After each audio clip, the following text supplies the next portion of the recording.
The World of Warcraft Arena World Championship is brought to you in part by Intel, Windows 10, T-Mobile, and MasterCard. Hello and welcome back to the World of Warcraft Arena World Championships live in Burbank, California. So, we just wrapped up our arena segment for today, but that does not mean that the fun's over just yet. Up next, we have a very special 6v6 BG exhibition match featuring 6 of the best players from North America and EU battling it out to find out who is truly the dominant faction IRL. So we have from NA, they have formed a supercell, if you will. Tempo Storm and Cloud9 have become Storm Cloud. And then over on EU, they have combined forces once again to become Skelari Cat Gaming EU. We're going to get down to this match in just a minute, but I want to hear what the casters think about this upcoming exhibition match. All right, thank you, Jackson. Got to give you a hand for that Supercell joke. That one was clever. 10 out of 10, absolutely. Yeah, and I want to give another shout out really quickly to our spectator actually has been Soda. If you guys remember him from previous 2013 champion. 2013 BlizzCon champion. But shout out to Soda. He's been doing a great job showing you guys the great camera angles in game. Yeah, he has been doing an excellent job. We've been watching him all day, of course. And who better to do it than someone who knows the game so well? Yeah, and we've got the draft ready for both of these teams. And much like the Archon was fused in that commercial, North America and EU are going to fuse together as well. We can see, looking at the screen, this is going to be the North American draft. We can see they're going to be playing with a Rogue. I would likely be a Holy Paladin, Resto Druid, Frost Mage, and another Rogue, and a Shadow Priest. I like the double Rogue pick, especially in 6v6. You know, if you play some of the MOBA games, you can say, Top gone, where's Top? Anyone? Anyone see Top? Yeah. Anyone see Top? Is Top gone? And that's basically what's going to happen with this. Where'd the Rogues go? Yeah, our first map is Warsong Gulch, right? So having that double Rogue, one for offense, one for defense, is going to be very, very powerful. We do have, of course, that's exactly what we were talking about. Yeah, we can see the European lineup as well. If you want to check that out really fast, they're going with that Resto Druid, Rogue, Shadow Priest, a Paladin, Mage, Rogue. So it looks like they are going to be running the exact same composition. I think that's smart. Yeah. I think this is definitely one of the better 6v6 comps right now, especially on Warsong. Yep, and of course, a lot of these players are playing their main class too, which is kind of scary. And a thing to note, a lot of these North American players I know definitely have participated in high-end RBGs this season. I see them all the time show up on streams and the ladder and stuff, so they definitely have the strats ready for that. The EU players, I'm actually not quite sure off the top of my head if they are well-practiced RBG players. I think they have no experience whatsoever. So Europe's going into this with no experience, whereas now I believe the fusion of Tempo Storm and Cloud9 are going to be going in with quite a bit. They do lose to the RBGers though from North America, so now they're going to be facing arena players that are a little bit less experienced, so they're going to be a bit more well versed in this specific matchup. I'm really excited to see who ends up coming out ahead. It is going to be a best of 3 starting out on Warsong Gulch, then moving to Gilneas, and if we need to decide it on a game 3, we're going to follow it up with Twin Peaks. Now, again, if you guys want to follow along in social media, because this is going to be quite the event, make sure you are using that hashtag WoW Esports to talk to everyone about it, because this is something new for us. I know GCD TV did run a Gilneas tournament on this, and a Warsong one before that, I do believe. So this will be interesting. I like this format. I really liked watching the GCD. Yeah, and like Sid was saying, actually, the North American teams have had an opportunity because of GCD to practice in this 6v6 format. So I think because of that, they do have an advantage. And I think this particular lineup we've seen, or something very similar, is actually what won that tournament. So both teams coming out with a very strong composition. Yeah, the composition is strong on both sides. I would imagine each rogue is going to be carrying the flag on each team, and then the other rogue is going to be participating in the main fight. Now, an important fact that has been pointed out to me by VHL backstage is that the teams are not allowed to go on the roof.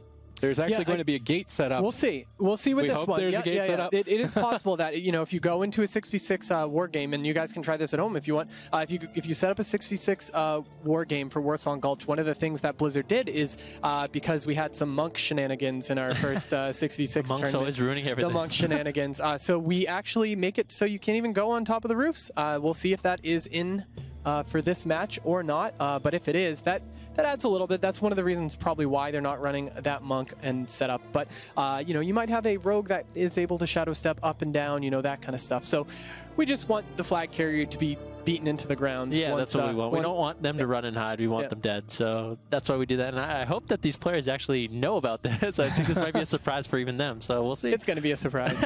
Yeah, and let's take a jump to the team. Let's introduce Cloud9 fused together with Tempo Storm to be Storm Cloud, sorry. And that is the team representing Americas in this exhibition match. I'm so excited to start this off. I wonder if they fought for which name goes first. They flip a coin for it. Cloud Storm or Storm Cloud? I don't know. Or Storm 9. Yeah. 9 Storm. Tempo 9.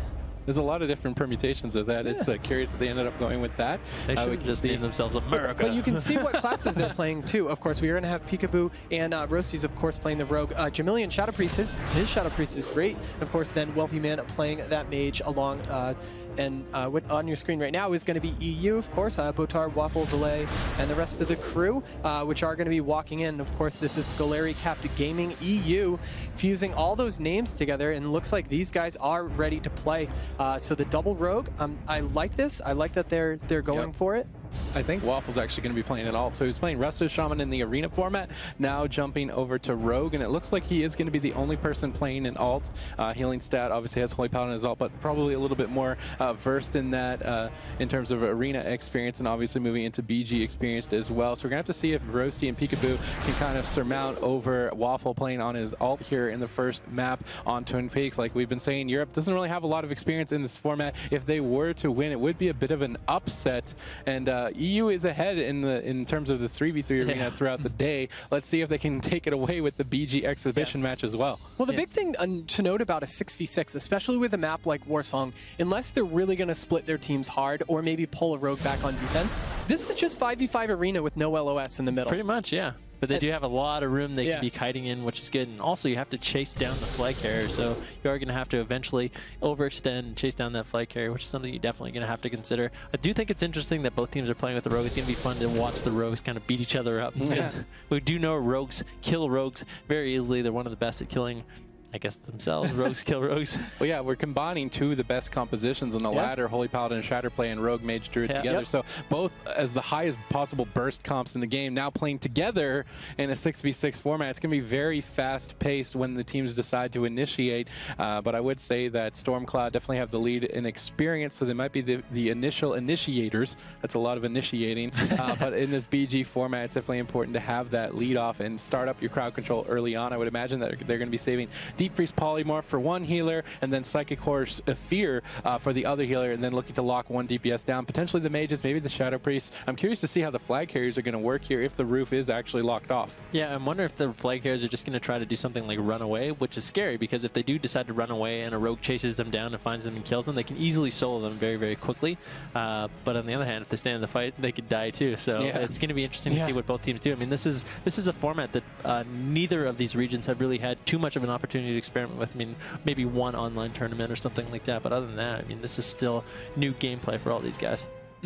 Yeah, and it's. I hope this is a format that takes off. I mean, I like 10v10 RBGs, I do, but it seems like as you add more people, especially in a format like this where we have a lot of pro players who are really well known for themselves being excellent players, as you add more players, it's kind of like you have your incredible flag carrier and your main DPS caller and your healer, your two healers, and then you have everyone else, you know? And it's hard to like really stand out in RBG matches unless you're doing some flashy, like the rogues, you know, capping on other players. So this 6v6 highlights players a little bit more, I feel like. It makes each ability that little bit more impactful than 10v10. Well, yeah, and the teams are going to have more opportunities to set up. It's less of kind of a player versus environment setup where both teams are trying to just do as much damage as possible and knock each other over. This is definitely all about setup and positioning, which is going to be interesting to see played out on Warsong Gulch. I wonder which rogue is going to be the flag carrier for Stormcloud, as they are both on their main specs. Does Peekaboo say they flip a coin, or do they say, well, no, I should be in the team fight because I'm better communicator? Maybe they're What's going to go on? I've actually heard Peekaboo saying he's stealing some ABN strategies with the way he's set up his rogue, so it might be him playing that flag defense. Running pretty fast.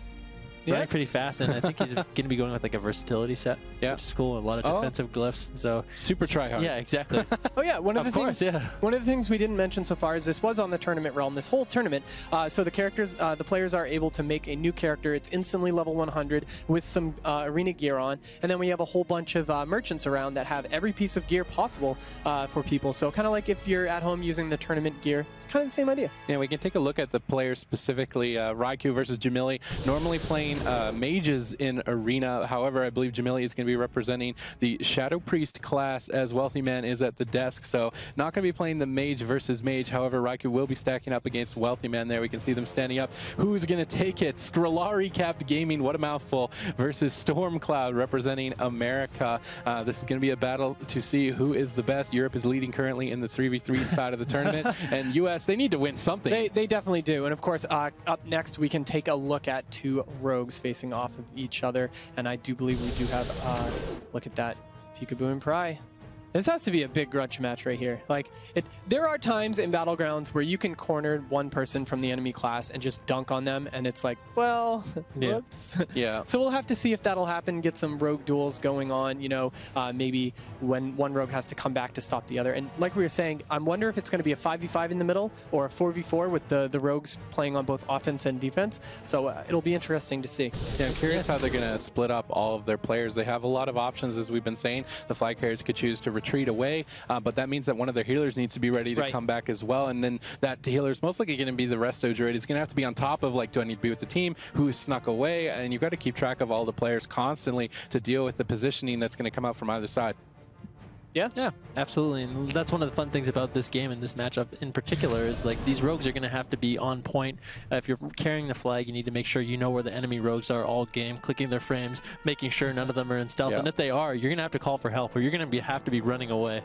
That's hard. I mean, rogues run very, very fast, even in stealth. So. And Prey kind of just annihilated Roasty in the arena tournament, so he's definitely known for setting up kills on enemy rogues, and I'm curious to see if they can do the same in the rated Battleground 6v6 format. Again, this is sort of unprecedented in terms of experience for the players, so strategy might be lacking a little bit from both sides. However, the Americas have had at least one, maybe two 6v6 tournaments under their belt, so it's going to be curious to see if Europe can adapt quickly and deal with it. We saw that SK Gaming was about all the small decisions and dealing with that, but it looks like I think Swapsy is the only, or sorry, Botar is the only player on the lineup for this team. So we're going to have to see how they interact together. They've been fighting each other. Now they need to team up to take victory for their region. That's one of the cool things about this. I mean, although in 3v3 these guys are kind of rivals, you know, the first and second place team from their respective regions, now they have to come together and represent their region against the American enemies.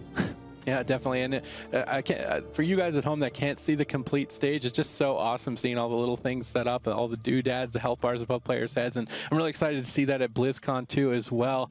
This exhibition match is going to be an epic one between America and Europe. Who is going to end up taking it is the question. I would definitely put my money, if I was a gambling man, on the North Americas. But we are going to be jumping into the game here very shortly. The draft has been done. We know the compositions. They are going to be mirroring each other on the initial match, which is Warsong Gulch. I am looking at a map currently right now. We can see Waffle actually is going to be playing Rogue. He plays Resto Shaman in the arena. This time going to be playing his alt here. Peekaboo is in the arena as a Rogue as well as Roasties.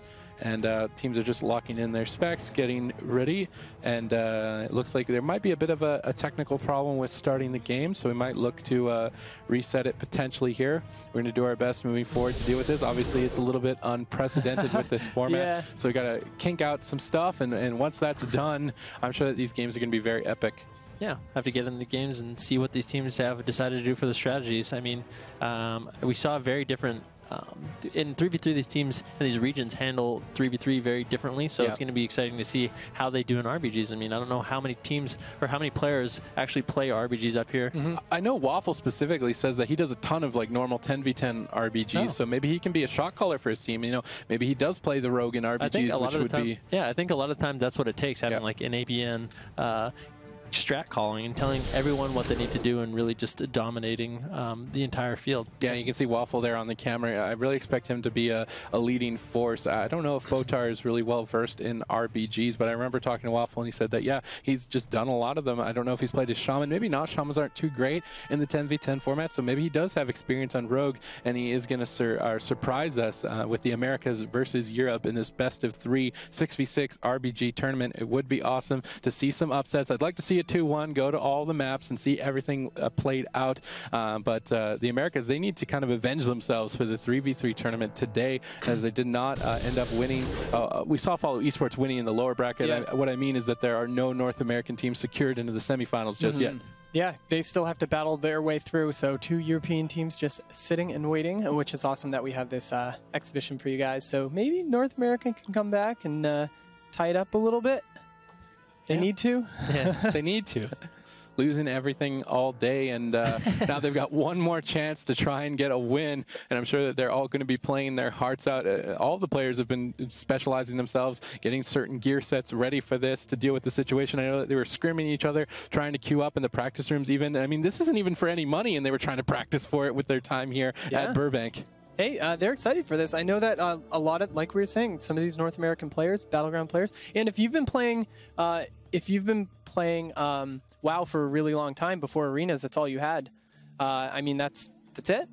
So when Battlegrounds or like outside world PvP were the only things that you could do, you know, you kind of grew up playing Warsong Gulch. But those are my earliest memories in PvP, logging on even lower level characters and just grinding out that Warsong, trying to get my tabards and stuff like that. Oh, the tabards. It was a good time. I remember the tabards. I haven't done that grind in a long time.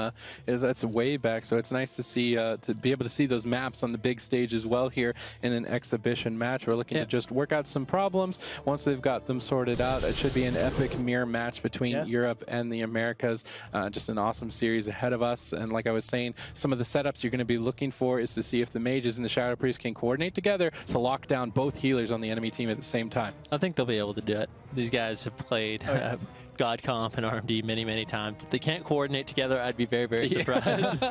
You know it's funny, after I say that they grew up playing these, so Warsong Gulch came out 10 years ago. Yeah, I think so. Whoa. I think a couple players on the NA team may have been like 6 years old. 6 years old when Warsong came out. That makes me stop it. That makes me feel old. Just stop right now. Yeah. No, I still have so much nostalgia about BGs back in the day. Yeah, it was crazy. We lucked out so much. It turns out our strat caller for our Warsong Gulch team was Moto from 3D. Oh, wow. Yeah, so from we literally had like the best strat caller in Counter-Strike at the time calling our strats for Warsong Gulch, and we like never lost. That's awesome. It was crazy. Yeah, it'd be awesome to see this format a little bit more in depth in the future. We're going to get to see it played out here as an exhibition match on the stage between these teams. No money on the line, just pride. And the Americas are lacking a little bit of it. They were very confident moving into the 3v3 tournament and definitely didn't perform to the level of confidence that they displayed. Yeah, that is completely true. As we are going to be getting into this game shortly, if we can, and it is going to be like we said, we're going to start on Warsong Gulch. That is going to be the first map. We are going to start as a capture the flag map to start, but then immediately we're going to switch over onto Battle for Gilneas for the second, and then if we end up tied 1-1, we are going to be going to Twin Peaks. And Twin Peaks is interesting because it really matters which faction they get, and we're just going to queue them up and let the game decide who is Horde and who is Alliance. Because base defending absolutely. Because base defending is totally different on those two. Yeah, so which one do you think has an advantage? Well, actually, if they're not using monks, you know, monks are the big thing because they can kind of like kite along the outside of, and then be able to port back inside. On the Horde side, it's kind of hard. You can have druids that can take the flag through the water faster, which is really interesting with the with aquatic form. And what thing that a lot of players forget is aquatic form. If you use wild charge with it, since every form has it, you swim even faster. Oh, I didn't even know that. Isn't that funny? Yeah. Little clever mechanics, but I don't think the druids are necessarily going to be the flag carriers. No, absolutely not. Chance, a curious you never know, they might swap it up. But we are a few seconds actually away from starting our first game, unless this is still a rehearsal match. So the gates are going to be opening shortly. I think this is it. This is it. This is it. 10 seconds to go, and we'll have to see what these guys do, which rogues decide to play defense, which rogues decide to play offense, how they're going to split themselves up. I'm very interested to see what these guys have come up with. Yeah, definitely. The gate's opening now in 3, 2, 1, as both teams are going to be charging throughout the initial gate. I don't have a lot of experience personally casting this format, so it's exciting to kind of just get to do this for the first time as both teams mount up and begin charging across the map. We can see Jamili actually going through the tunnel. Maybe he's going to be picking up the berserking buff in the hut. It seems like Jamili is going to be that big damage boost target. It doesn't look like Europe has sent anyone over there just yet, as Jamili does leave through there. We see Waffles moving forward in stealth, Prey moving forward as well. We see Sap going out there onto Elite. Curious if they're going to do anything with this. Jamili moving forward, going to be building up some Shadow Orbs, throwing out that Cascade, going to be building up a lot of damage. Pry into the cheap shot early on, already down to half HP. Botar and Healing Stat trying to pick him up. We see the Polymorph on the Healing Stat. Botar able to remove that. Cubsy caught into a Polymorph and a bit of a critical error happening for us right now. But the game is still running on our other computers here, so we can see Elite popping his Avenging Wrath. Cubsy caught into a blind at the moment. That is going to be trinketed, I believe, here, as Healing Stat is able to stabilize his team with the remaining seconds of his Avenging Wrath. Obviously, we don't want to stop the game as both teams are playing out. Cubsy actually dipping dangerously low as the smoke bomb gets dropped. Barskin comes out. Elite has to bubble, and Cubsy is going to be able to stay alive for the time being. Here we can see Healing Stat is caught into a deep freeze, and we've got a bit of an RBG radio going on right now for you guys. Hopefully, we can keep the information flowing. Waffle caught into a stun, already down to 10% HP. His Save by the Light is going to proc. Healing Stat is forced to bubble to try and pick his team back up here. Elite spamming heals. Healing Stat spamming heals as the teams begin to stabilize. And Waffle's actually sitting in the middle, mid-map with the flag, so they actually have the advantage 6v5 right now. I like that. Yeah, Peekaboo actually deciding just to run and try to cap the flag when he can, but I think this is smart, like you're saying. Yeah, definitely. I think the greatest part about this is because you are 5v6 at this point, your rogue has to burn through a lot of cooldowns before he can actually be killed, unless it's like a fast swap, you know, that kind of thing.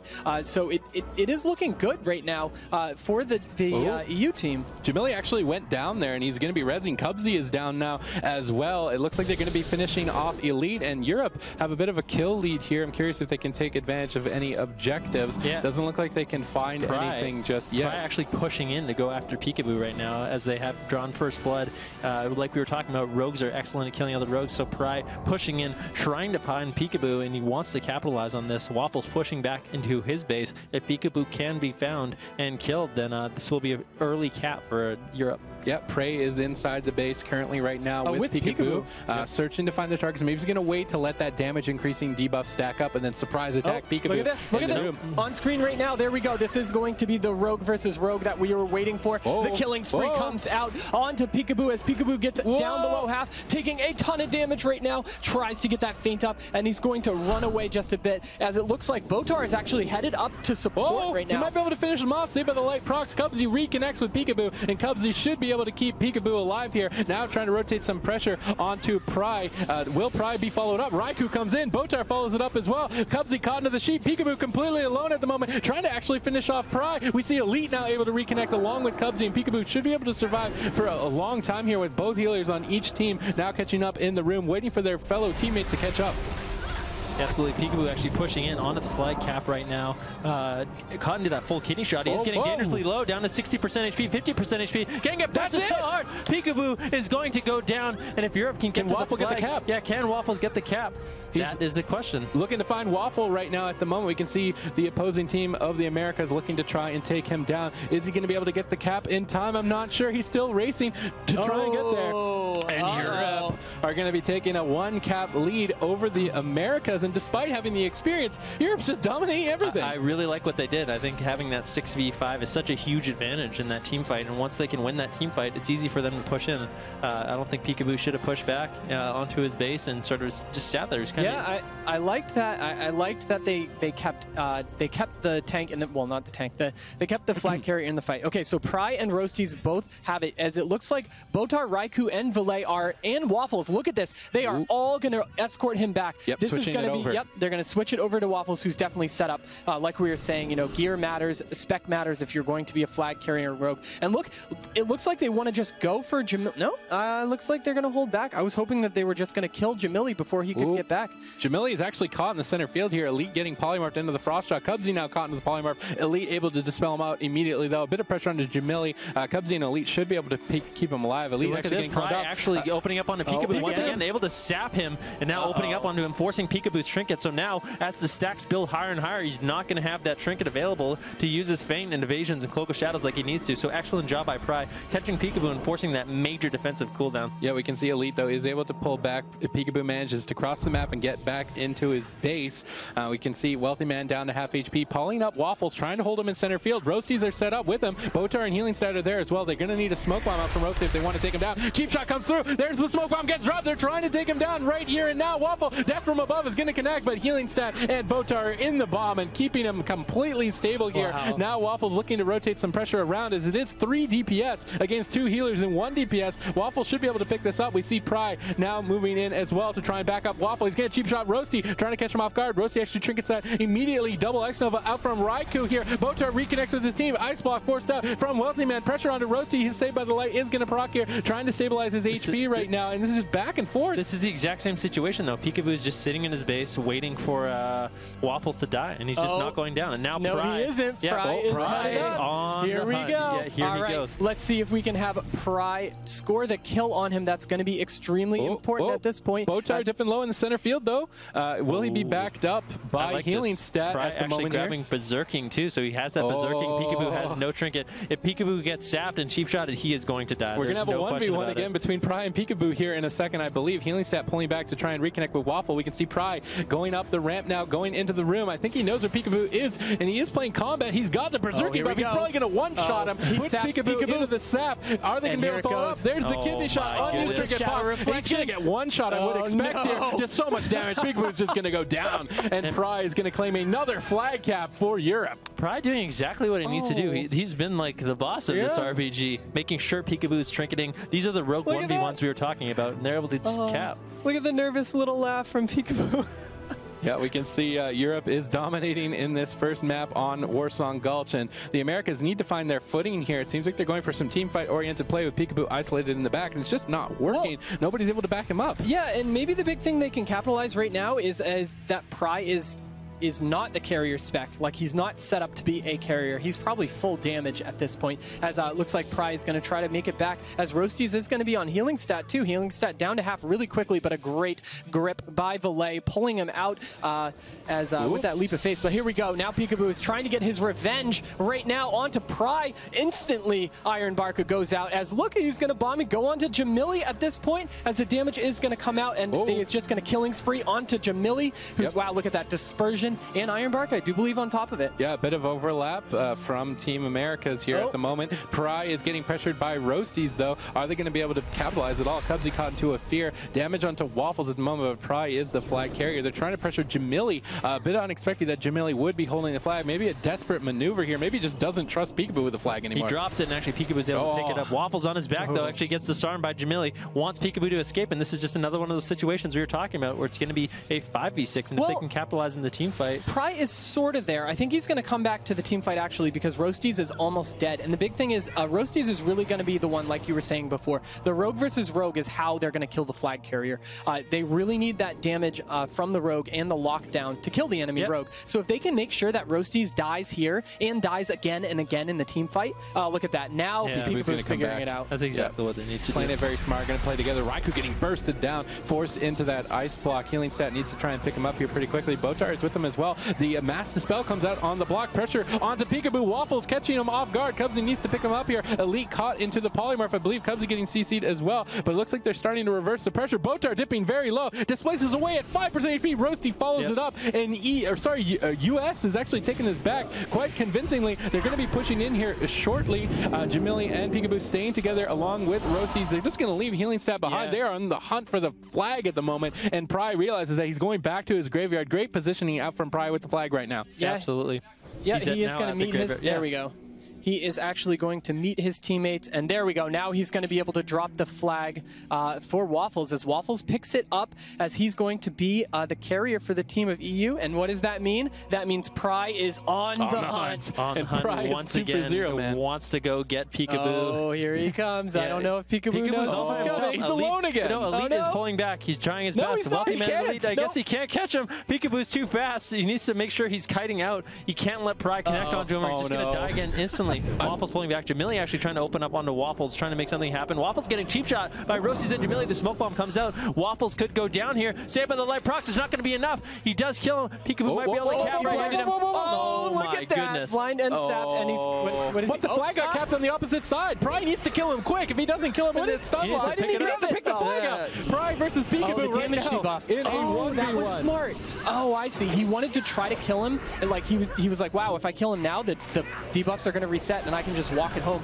Because right now, he's going to have a whole lot of trouble getting back to his team. And just as I say that, they are waiting for him in the tunnel. Peekaboo is pushing up. Peekaboo wants to kill him right here, but it might not be the greatest things to do, and they pull back. This is looking great again for EU. There's only 9 minutes left. I don't know how they're going to cap 2 flags in 9 minutes at this point at the pace of the game. Cubsy now moving forward. They're hunting after Pry, who has left through the center tunnel at the moment. Just slowing down Rossies with these polymers. We can see them trying to push into center field. Wealthy Man feeling a bit of damage as he dips down to half HP. He's got no healers nearby. He's forced into the ice block. Jamili chasing after here. Rosie chasing after now as well, trying to reconnect onto Pry. Healing stat and Cubsy are there. Maybe they're just going to try and burst him through it. I don't think they can, though. A lot of healing coming out from Cubsy right now, keeping Pry reasonably healthy. As I say, that's still down at half HP. Any damage to follow it up could be the end of his life here. Wealthy Man as well, dipping low, and Jamili is going to finish him off. Or sorry, the Shadow Priest Valet is going to finish off Wealthy Man there. Well played, and we can see that Americas are wiping up, and now Europe can go on the offense and push in to end this. Cubsy, Peekaboo, and Elite need to go from the flag room and connect to the graveyard. They have to get to the graveyard before they get opened up on, so they can be that 6v6. If they stay split, it's going to be a nightmare for them. It definitely is going to be a nightmare. Look what Pry's doing. What's he doing? Pry mounts up on to his yak, and he grabs the Zerking, and he is going for it. This could end it right here in an early fashion with 8 minutes to go. Actually, Pry's going around a bit. I don't know if he wants to... Valet lands a fear onto both healers. Peekaboo is actually getting set up on very aggressively at the moment. Cubsy caught into the deep freeze sheep. Elite needs to dispel. Pry finds him with the Berserking. Pry goes for the killing spree. Iron Bar comes up from Cubsy to try and recover. Peekaboo is forced to trinket. Elite tries to connect. Elite gets cloned up. Smoke Bomb has to get dropped down. Defensively, I think there. Pry is still on the hunt for Peekaboo at the moment, as both teams are going to collide on America's graveyard. Peekaboo just in full retreat mode at the moment here, trying to cut away, but that debuff is stacking up. He's moving much slower. Pry is still just on the hunt, relentlessly tunneling into Peekaboo. Pry trinketing out of that blind, does get gouged up, trying to reconnect here. Cubsy and Peekaboo, though, are sticking together as a unit with Elite. I don't think it's going to go down as easily this time around. Well, Rossi's actually decided to push off and go offense too, sapping healing stat, cheap shotting Waffles. The Shadow Dance comes out, trying to make something happen onto Waffles. These stacks are getting higher and higher. Doesn't like he's going to be able to accomplish too much, though, with that Holy Pally. At the same time, Pry goes down right there, so he's going to be set back. Same with Raikou, as it looks like both Waffles and healing stats seem to be okay right now. So that push by US with Rossies, I don't think was going to work. Yeah, both sides are going to be kind of evening out here. We can see actually Botar pulling back defensively. Waffles going to the graveyard, as Valet will be rezzing here shortly along with Prey, and both teams are going to kind of equalize. I mean, at this point, Europe could just try and stall the game if they really wanted to take the win. Yeah, but they're not. That's the funny part, is they're not stalling at this point. Is that Rossi and stealth?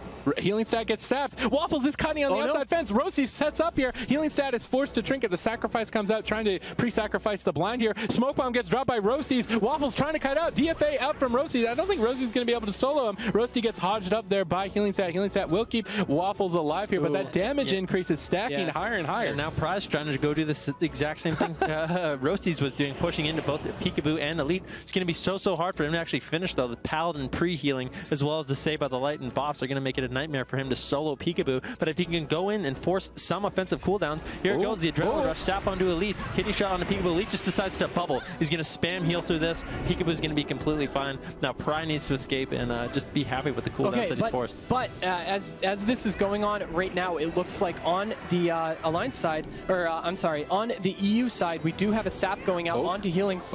And you have Jamili also. Instant bubble by Healing Stat, knowing he's going to take a lot of damage. A death from above onto Waffles takes him down to half instantly. Jamili is helping out also, runs him with the fear. Waffles down to half right now, taking a ton of damage, saved by the light procs. Healing Stat is feared into the blind. I don't think he has a trinket because he opened up with the bubble. A gouge also, and here we go. As we do see the damage coming out onto Roasty's, but Botar was able to make it back in time. So we are going to have a little skirmish going on while you guys are watching the enemy flag carrier. All right, so now we have Waffles is going to try to live through this as we hear a yell going out as Pride just did die.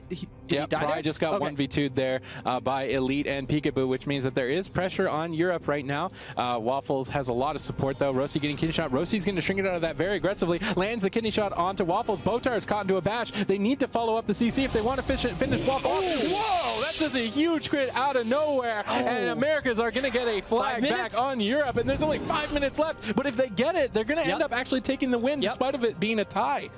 Because the Warsong Gulch rules are the last team to cap in a tie is the winning team.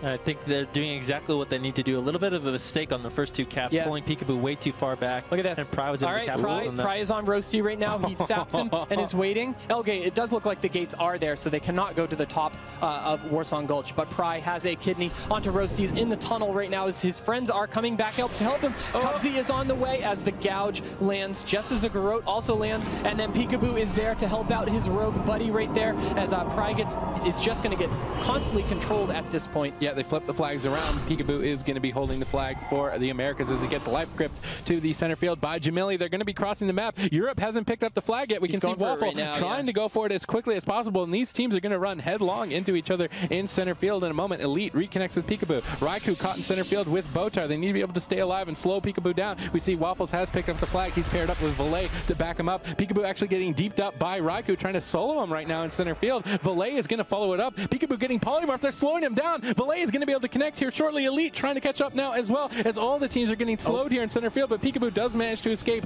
up the tunnel, maybe overextending a little bit. Elite trying to catch up with him here, just jumping over and over, throwing out some damage onto Raikou, as it is going to be a bit of a 1v2 situation. I think that Europe definitely needs a little bit more than just Raikou on offense if they're going to take Peekaboo down. Yeah, and it looks like Waffles actually is in, and they're going on healers in the midfield at this point because they know they have the numbers advantage outside. It is 5v4 right now because both Peekaboo and Elite are back, which means if they can score a kill onto Cubsy right here, they're just going to be able to dismantle the North American team just step by step. Yeah, we can see Peekaboo and Elite are on defense. Not too much action here, but there is a team fight going on in center field at the moment between the teams, and whoever really ends up winning this team fight could be the determining factor. Waffles getting set up on there in the center field, now getting cloned up. Peekaboo should be completely fine for the time being here, as both teams are actually still battling it out in the center field. Peekaboo's ready just in case anyone sneaks away, though. Wealthy Man getting bursted down. He's going to drop, and that's going to be a kill for Europe at the moment here. Waffles pushing forward, Pry pushing forward. They're going to look to finish off Roasties. There's the killing spree. Smoke bomb gets dropped. Good coordination between both the rogues. Elite desperately dive bombing into it, not able to stabilize, and Europe have taken a commanding lead here. Waffle needs to find a way to wipe up the team, get back to the base, and they need to push on a Peekaboo. I think they need to be responding to what's happening on the midfield way better. That was another 6v4 situation. He's just sitting with the flag in the middle. Peekaboo and Elite playing defense, and Raikou just says, to heck with that, pulls back, and they're able to just win the team fight. Now they have a big advantage. Yeah, Elite, but they are wiping them up. I mean, maybe they just want to camp them at the graveyard. Elite's got the Avenging Wrath up. 2 minutes. He does get cloned up, and there is only 2. They just maybe just want to stall it as well. Waffle's just holding the flag in center field, not splitting up. Wealthy Man getting bursted down, and I mean, as long as the Europe can keep these Americas under control in terms of like killing them one by one, and they keep running back, they might be able to stall the game out. We see Waffles retreating. There's only a minute and 58 seconds left. Roasty's trying to move forward. Botar blinks back with him. The cheap shot follows it up. Offensive evasion out from Roasty's, pre-Ironbark out from Botar to try and stabilize here. This is the Americas' last chance. If they need to take Waffles down, and it doesn't look like they're going to be able to accomplish their mission. Still only a minute and 40 seconds left in the game. Waffles in full retreat. Pry is in full retreat. Valet is in full retreat. And we can see that Europe are just going to look to try and stall this out and take the game. Here's Roasty's last shot at it right now as he is going, he is stealthed behind Waffles right now. Waffles has his Shadow Dance up as Roasty's and Jamili are going to go hard onto him right now. Waffles taking a little bit of damage. Of course, the 2 healers are there to support, but the healers aren't going to do much damage. Wealthy Man now is able to connect onto Waffles as the Comet Storm comes crashing in down to half. Roasty's just keeps getting crowd controlled though, as Waffles is just going to run for it. He only has to live for a minute, and then EU wins. Yeah, definitely. 1 minute. They just need to keep it up. This is what they're going to do. Pry is just going to crowd control as much as he can on the way up, which is exactly what's happening. And Waffles can just waddle his way to victory, and he's now finding out about the gate. Oh no! Oh no, there's a gate there. America's going to the gate. Oh no! Oh no! He needs to escape. Oh, if that can be the deciding factor, if he gets bursted down right now and it's all the gate's fault that he didn't know about, that's going to not be great. But it looks like Jamili is going to go for it by himself, and that's actually a dangerous situation. It's so hard for them to chase them down if all they're doing is CCing. It's so hard to chase down. Oh, He's doing everything he can to stop him, but he's not. He's still going to be able to get away. We only have 30 seconds left. If he can manage to survive, EU will take the first game in this battleground. Yeah, and it's going to look rough here. I mean, Waffle's getting cloned up. America's need to try and catch up. Roasty's a little bit too far behind. I actually like the clone. I like the clone because it's going to buy him some time. And the big thing is Roasty is just getting shut down by Pry right now. 15 seconds, 14 seconds, 13 seconds, 12 more seconds. They need to preemptively use cooldowns, just like Gilneas doing. He bubbles. He's just spamming out those heals. He wants to get the shield out. 7, preemptively 6, use all your 5, cooldowns, evasion, 4, everything. 3, And that's 2, it's going to be. Oh no! That's it. EU takes the first game. Look at that. And the damage numbers just out. Wow, look at that. So both Valet and Jamili almost about the same. I want to talk about the killing blows, though, because that's all that Battlegrounds, that's all that matters in Battlegrounds. Is a scoreboard. Absolutely. Of course, we do have Valet and Raikou both with 6 kills apiece. Jamili coming next with 3 kills, tied with Wealthy Man and Roasty. Pry with only 1 kill. 1 killing blow during that. And that was that first... got him a flight cap. They sure did. Yeah, that was an important kill. You're going to get a killing blow. That might as well be the one to do it. Wow. And so that, like, overall, it seemed like just you had that midfield coordination, which is what we were talking about. Are you going to leave your flag carrier in with the fight? And that's what paid off for them. Because you have a rogue who just has so many different cooldowns. And the thing is, because it's 6v6, every small kill you gets you that much ahead. Yeah, exactly. I mean, they can just clean up the midfield and then they can push in. And it seemed like they were the American team was just messing that up over and over and over.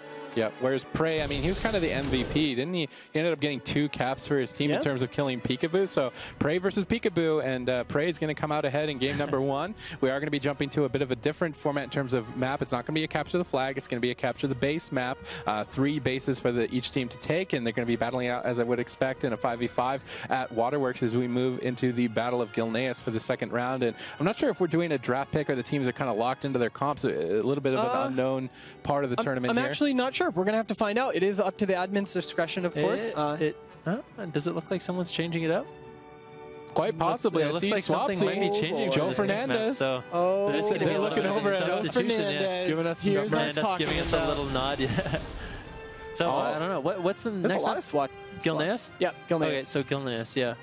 I mean, maybe they're just trying to take advantage of doing some damage because it's going to be a long, drawn-out team fight. I guess that's true. Yeah. Because the thing is, you're not trying to dart around and maybe kill the enemy flag carrier, chase down an enemy rogue. You just need to smash the enemy team at Waterworks, and maybe just having the warrior is going to be there. It's basically a 5v5. Yep. You just have to think of it like that. Well, which composition can I run that's going to be the best in a 5v5 situation? Because that's basically what we've seen in the past. I mean, maybe someone can come up with some new, unique strategy, but in the 6v6 tournament we saw online, it was basically one person defends, and 5v5, and whoever wins that 5v5 battle just wins. It's curious that Europe doesn't have very much experience in the format, yet they're trying to take advantage of the player swaps, as opposed to the Americas that are just sticking to their standard 6. And having played in a 6v6 myself, I'm not too certain how the Cleavy comp, if Joe Fernandez is going to be playing Warrior and Swapsy is going to be playing Enhancement, is going to go. But I mean, the Europe region have been dominating in Arena. Maybe they're going to show us something as well in the RBG format. They seem to be unstoppable. Yeah, they really are. I mean, they destroyed. They just wiped the floor with them, basically, with that. And they really did. And the big thing to note was we were saying that the 6v6 format, the NA players had played in the GCD tournament. They've been following those GCD tournaments. So they knew that this was kind of a format that, GCD was looking at and stuff like that. And we kind of followed suit. And, it turns out that this format's kind of fun to watch. Yeah. I like that. Yeah, it's been a pretty cool experience in that first map. Obviously, Soda's doing his best to keep up with the camera. There's so much going on. We're just like, over here, yelling randomly. He's doing his best to keep up with it. So I think Soda did a great job, despite all the problems with that map. And hopefully this one will be much more cleaner on Gilneas, and it's going to be much more condensed, a lot less bouncing around. But, I'm interested to see if there is going to be any bouncing around. I mean, Americas have a much more mobile comp if they are going to be sticking with the double rogue, as opposed to Botar and Swapsy that appear to be swapping in for the European side of Skrillari Kept Gaming, the mouthful team name that they have fused together to make. But they are 1 up in the best of 3 format. If they win this, then Europe has winning in the 3v3 format, they're winning in the Battleground format, and they're just looking unstoppable moving into BlizzCon next week. Yeah, and we'll have to see. Gilneas is going to be a much more interesting match, and we actually do have a Windows 10 game DVR replay over with Jackson. Hey guys, that was so much fun to watch, and great job casting that. I know that's a new format, but it was an absolute blast. And in our first 6v6 BG grudge match, we do see EU taking the lead. Let's take a quick look at this replay where we talk some things out. So one of the really cool things about this format is how often it comes down to a 1v1 or a 2v2 situation, especially when it's rogue v rogue. You have this sort of assassin rogue built for damage, and you have this sort of tanky, faster rogue built for flag carrying. And unfortunately for the flag carrying rogue, they are usually at a disadvantage. There's no way for them to avoid openers or re-stealth or anything like that. So it's really up to them to use their mobility and use their communication with their teammates to avoid those situations. But it sure is a whole lot of fun to watch. Plus, Pry, being the assassin rogue that he is, even though he's playing combat, he is constantly yelling at his team. And I think that Europe is definitely bringing the hype, if not the skill. So in this next matchup, they are swapping over to a little bit more of a cleavy comp for this Gilneas matchup. Maybe they're anticipating more of a battle over one node rather than the constant back and forth flag carrying kind of thing. So I think what's going to happen here is we're going to see the addition of Joe Fernandez and Swapsy pretty much forming a blender just about at any base where they are. But I think the NA team might be a little bit more mobile. So we'll have to see how this breaks down. But I am so excited to watch another one of these matches. That last one was a blast. Let's throw it back to the casters and get this going. Hey guys, we are back and we're looking forward to bring you the second match in this exhibition best of 3 6v6 BG battle between Europe and the Americas. Europe lead 1-0, which was unexpected. I was a gambling man. I put my money on the Americas as they did at practice, but throughout this tournament, anyone that I have said is going to win has lost. So I just need caster curse, man. Yeah, caster curse. I really have a curse right now, so I just need to keep my mouth shut. I'm not going to make any more predictions, and let the chips fall where they may. You know what? One of the things I do like about Gilneas as a 6v6, because I tried it out with a bunch of my friends, and we kind of ran Gilneas. We tried out a couple of different ones when we heard GCD was going to run them to see what would be interesting and fun. Gilneas was actually really interesting because you can pull the goalie sometimes, because if you have the true rogues defending, and sometimes you can gamble and pull that rogue to either go on offense on the second rogue, because if the remaining 5 members are in a team fight and are dying or getting really low, they're not going to have the chance to just disengage and run away. And by the time you do see them run away, you can already be sending somebody back. That's actually a very good point. So pulling the goalie, I think in 66, pulling the goalie is going to be like the strat for 66 that you're going to have to surprise people with. If you have a rogue that's sitting in stealth at your node and he just comes over, helps you really, really quick, just drops his cooldowns and runs back. Yeah. You can't catch him. I mean, he's going to be able to get away with it. So if someone comes out with that risky play, I think it could definitely work out for a team. Yeah, but we've got the draft ready. The Americas have locked in their composition. Let's take a second and look at that to see if they are going to be playing any sort of a different composition, or if they're going to be sticking with the main one that they were playing last time. It does look like they are going to be leading off with the same double rogue RMD shatter play combination, and they did lose previously 2-1 in terms of flag caps. Pretty close game, just not able to finish off Waffles towards the last seconds of that match. And now Europe, though, making those substitutions, I'm curious because all of them can play so many different classes that I'm not too sure what the composition is actually going to end up being. And, I mean, they put Swapsy on the desk, but I don't see a shaman. No, I don't. They're playing the. Huh. I wonder if this is updated for it. They are going to be Alliance, of course, as they do have. Looks like. Oh no, it looks like we do have a shaman in there. It's just labeled a priest. So we do have double rogue. It looks like warrior. So it's going to be double rogue warrior. Shaman. So they have no casters. No casters. That's interesting. That's very interesting. Rogue enhanced warrior. That means they're just gonna. It is gonna be a train. Who do you think is gonna be? It is old school. It is old school Warsong, double warrior, wind fury, train, kill healers. Like that's what it's gonna be in this. They're just gonna wow. And what's cool is that both teams have the rogues on defense. Like you're saying, pulling the goalie, both sides can do that. And it's going to be interesting to see how they react, because if one team pulls off their defending rogue, the other rogue might go in ninja. And then once you've got a base, it's really easy to hold it. So I'm curious to see how they're going to do that. Obviously, Peekaboo was the flag carrier for the Americas last time. I would expect him to be the initial capping rogue potentially here on Gilneas. Obviously, they're both really well versed on their class. They could switch whenever they want. Say, you know what, you were flag carrier, but I want to be this. And kind of switch between the roles pretty easily in this match. But they need to win this and tie the series up, or they're just down so much for the entire day. And of course, that is the team from the Americas on. They are down 0-1, but they can definitely come back. We did see see some dominating performance from some of these members in the GCD 66 tournament for Gilneas that we saw. So hopefully they have those strats down. And of course, they are going to be facing against Europe, who is currently up 1-0 right now. We did have some swaps going in, so we are going to have Botar, Waffle, Swapsy, Joe Fernandez, Healing Stat, and Pry going in. I'm glad they left Pry in after that last game. I think he really was my MVP in that game. He was the MVP. He did an excellent job finding Peekaboo, making sure to bait his Trinket, and then he knew when he didn't have Trinket, he'd go grab Berserking and just finish him off. So that's one of the cool things about RBGs too, is you can take advantage of those buffs. So that's one of the things we're going to see at Waterworks, is people making sure they get the Berserking buff as well as the Rejuve buffs. The healers need to get that so they can increase their mana.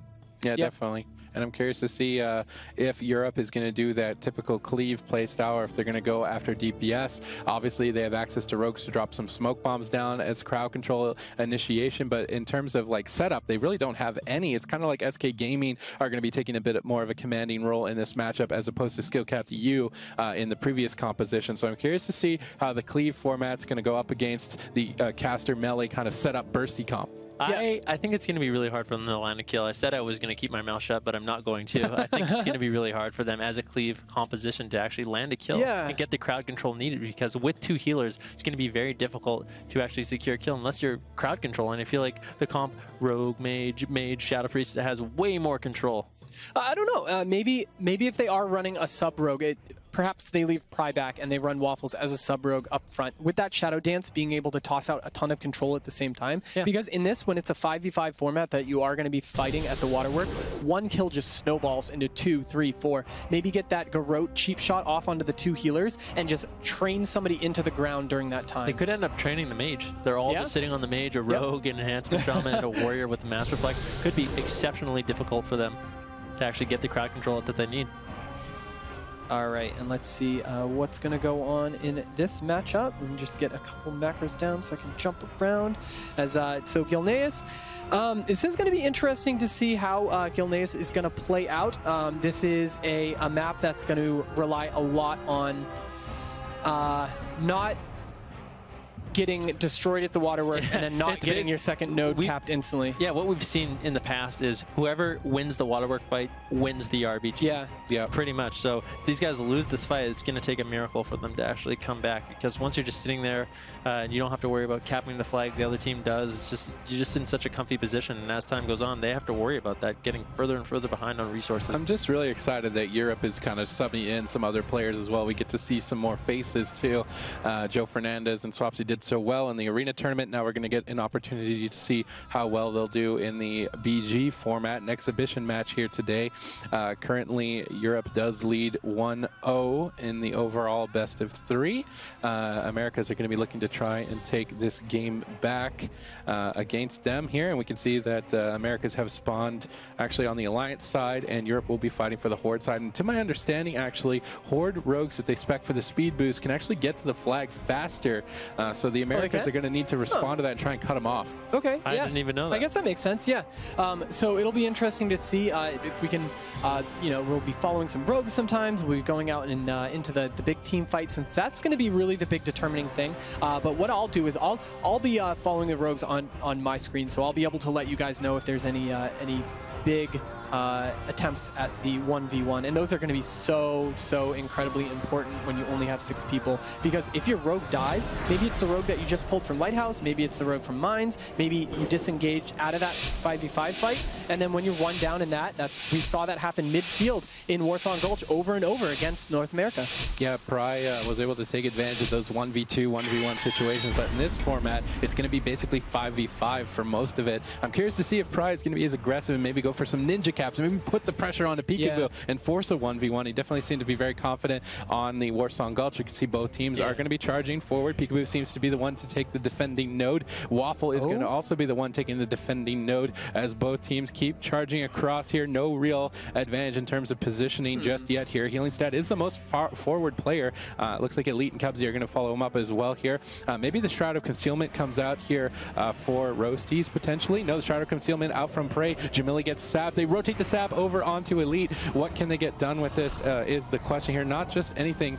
Maybe look for a resap. Not able to. Botar gets cheap shot. Healing Stack gets cheap shot. Cubsy gets put into the full blind. Elite is actually going to be the main target, I think, for Europe at the moment, as they are playing that Cleavy-based comp. There's the blind into the sap on Cubsy. Elite is still going to be the primary target at the moment here, as Prey is going after him relentlessly. Oh, here we go. And it looks like Peekaboo is going to go for the Ninja right now, as he does. He wants to bait Waffles out right now. It is at the mines, as it looks like Peekaboo is going to smoke bomb and go for it. And this is really a test of how you know how the rogue duel works, trying to cap against someone else, as it looks like both mines and the lighthouse are going to switch over, as Peekaboo is going to get sapped. He's going for it. Gets sapped again. Peekaboo actually trinketed that blind into a sap, so now he's susceptible to being opened on it. Yep. It's definitely risky for him. He's still going for that cap. Waffle's probably going to open up onto him, so denying Peekaboo, just not letting him cap. Oh, and they probably realize they pulled the goalie, and this is not good. Oh, Pry is running it over. Nobody sees him, I don't think.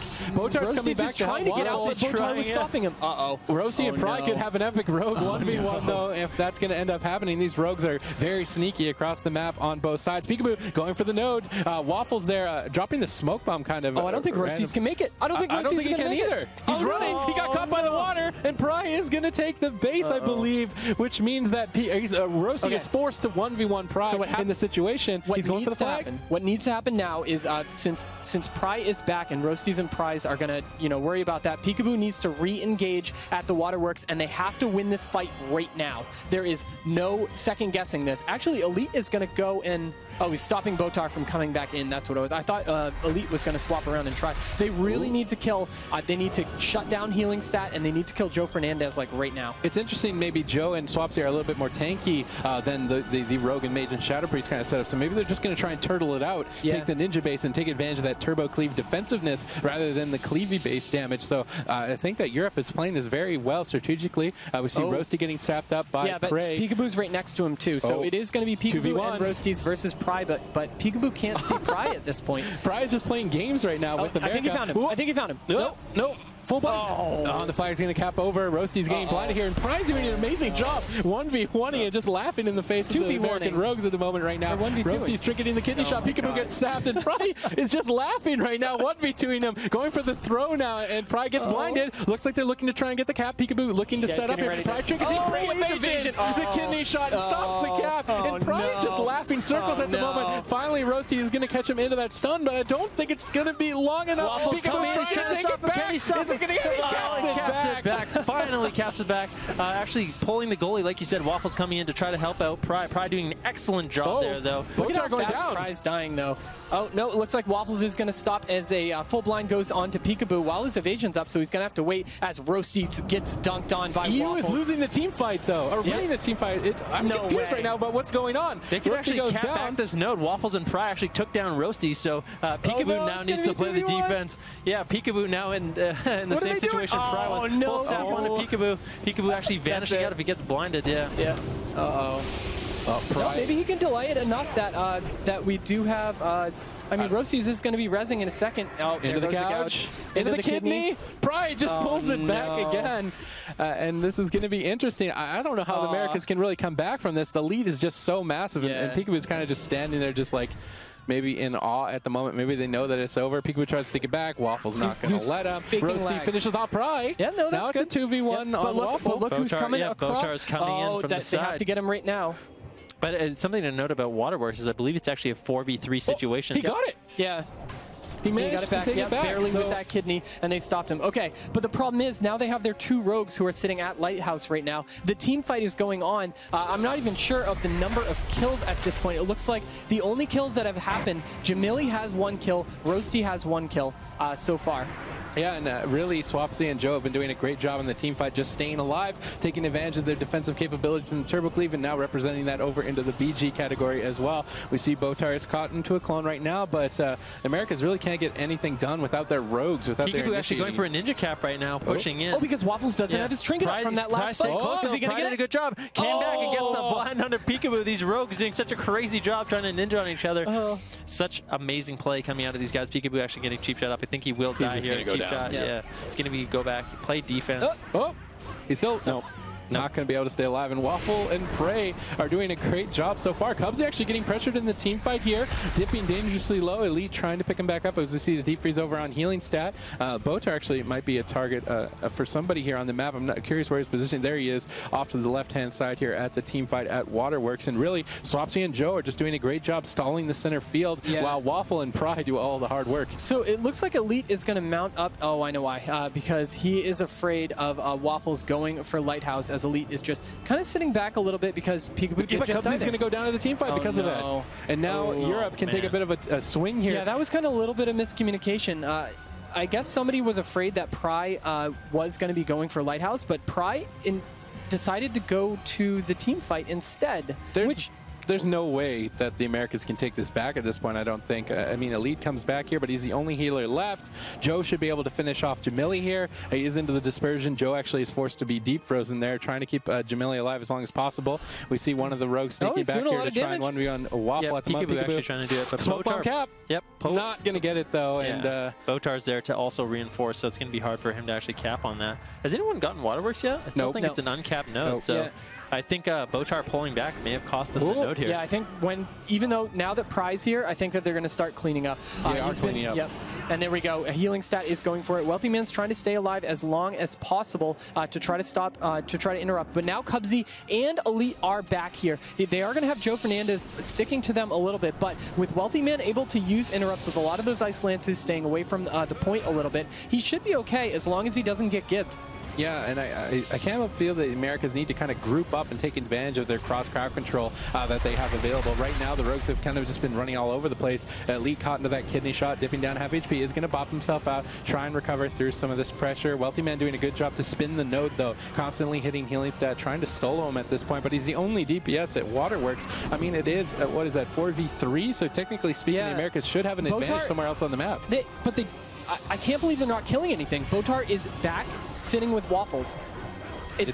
Well, I mean, Wealthy Man has to solo somebody, and now Jamili finally is going to come back, so it is Wealthy Man and Jamili trying to make a kill happen here. Let's see if they can do it with Healing Stat as the only healer. Healing Stat is caught in the deep freeze. They're going to target him down, getting bursted very hard at the moment. Caught in the Horrify, trying to stabilize here. I believe he did use his bubble there to remove all incoming damage, and he should be able to stabilize. Now Botar, realizing that the fight is committed at Waterworks, is coming back here from the back line. He needs to get here quick, though. Healing Stat doesn't have very many cooldowns left. He's down to half HP. Botar is coming in hot, trying to get there as fast as possible, displaces to the fight, and reconnects with his team. He should be able to save Healing Stat here as he is caught into that cheap shot. He does go into the polymorph. I believe it was dispelled there. Rosy's looking to try and set something up. Full fear onto Botar. Botar trinkets that kidney shot onto Healing Stat, but Europe is just looking so good right now. The bases are tied, but they got that early lead. Right, and it looks like Peekaboo knows that with this point, he has to go for it. He has to win that 1v1, and he has to win it fast. Cubsy into execute ready. Cubsy is going to go down, and Europe are just smashing in team fights. They're smashing in ninjas, and they're just smashing America, period. Actually, Jamili, if you look, is going for that resurrect halfway through the res right now. Maybe a little bit of a Jamili sneaky res. Might actually res Cubsy, gets it off. Well done by Jamili. He's going to res Cubsy back into the fight immediately. Elite needs to stay alive, though. The iron bar coming out from Cubsy to keep him alive. Looks like he will be able to survive for now. Jamili needs to be able to go aggressive now.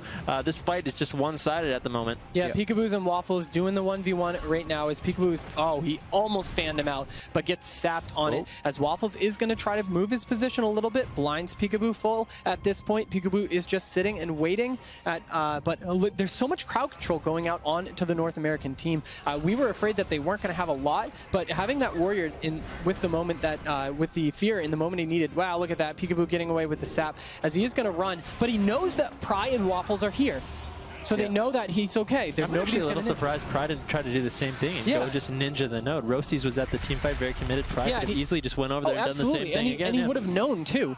I don't know about that. A little bit of miscommunication on EU, but again, maybe they tried to just play it safe. Looks like they're setting up onto Botar with that Horrify. Healing Stat has gone to a full polymorph. They might be able to get a kill onto Botar. He's got to be careful. He's dipping dangerously low. His Saved by the Light is going to proc. Healing Stat leaves the poly into another poly. They need to follow up the CC a little bit longer if they want to take Botar down. Nice clone offensively on Botar at low HP. Well done by Cubsy. Healing Stat caught in the deep freeze. Cubsy needs to rotate that clone onto Healing Stat. Doesn't look like he's going to be able to, and the Avenging Wrath from Healing Stat should stabilize Botar through the remaining seconds of of this damage, and it's kind of just a slow trudge on the victory. I mean, Europe doesn't even need to win this team fight, and Botar's actually going to go down. The Americas are starting to make something happen. Healing Stat's getting bursted now as well. Elite trying to run away from Prey at the moment. Healing Stat has that bubble up. It's his last line of defense. Cubsy into the kidney shot. I believe he trinketed that right away. He does not want to go down here. Shockwave onto Elite, and there's actually decent CC out from Europe at the moment. Prey is caught into a kidney shot. Healing Stat caught into a polymorph. The Americas need to start taking this team fight back if they want to cap the node and get a win. And one of the things, I do apologize, we don't have the status of the resources for you guys. It is one base, 1-1. Both the mines and lighthouses are capped by their respective teams. It's about 360 points for Alliance and 684 for Horde. So that is a big amount to come back. Oh, Prey! Is he alive? No, he's dead. Botar wasn't able to keep him up. I mean, he was back at his base, of course. Healing Stat having a hard time dealing with all this crowd control, able to keep his team up. He has caught into that full hodge, and he could be next. Trying to Team America trying to clean up Team Europe at the moment. But Botar comes in, throws out that Iron Bark. He might be able to keep him up for now, but right now it's looking good. I mean, if they can actually cap this Waterworks, the rest of the game won't matter. I think they can still come back. Yeah, they might be able to. Botar's caught into a clone, but the Americas need to clean up this setup, and Joe Fernandez is doing a great job like he does in Arena of just stopping that setup. We can see Roasty's actually getting pressured at the moment. He's dipping dangerously low here. His Saber of the Light is going to proc. Peekaboo getting kidney shot by Waffle in the backline. Peekaboo tried to go for a ninja again. Too. It is. He went for it. He should have known.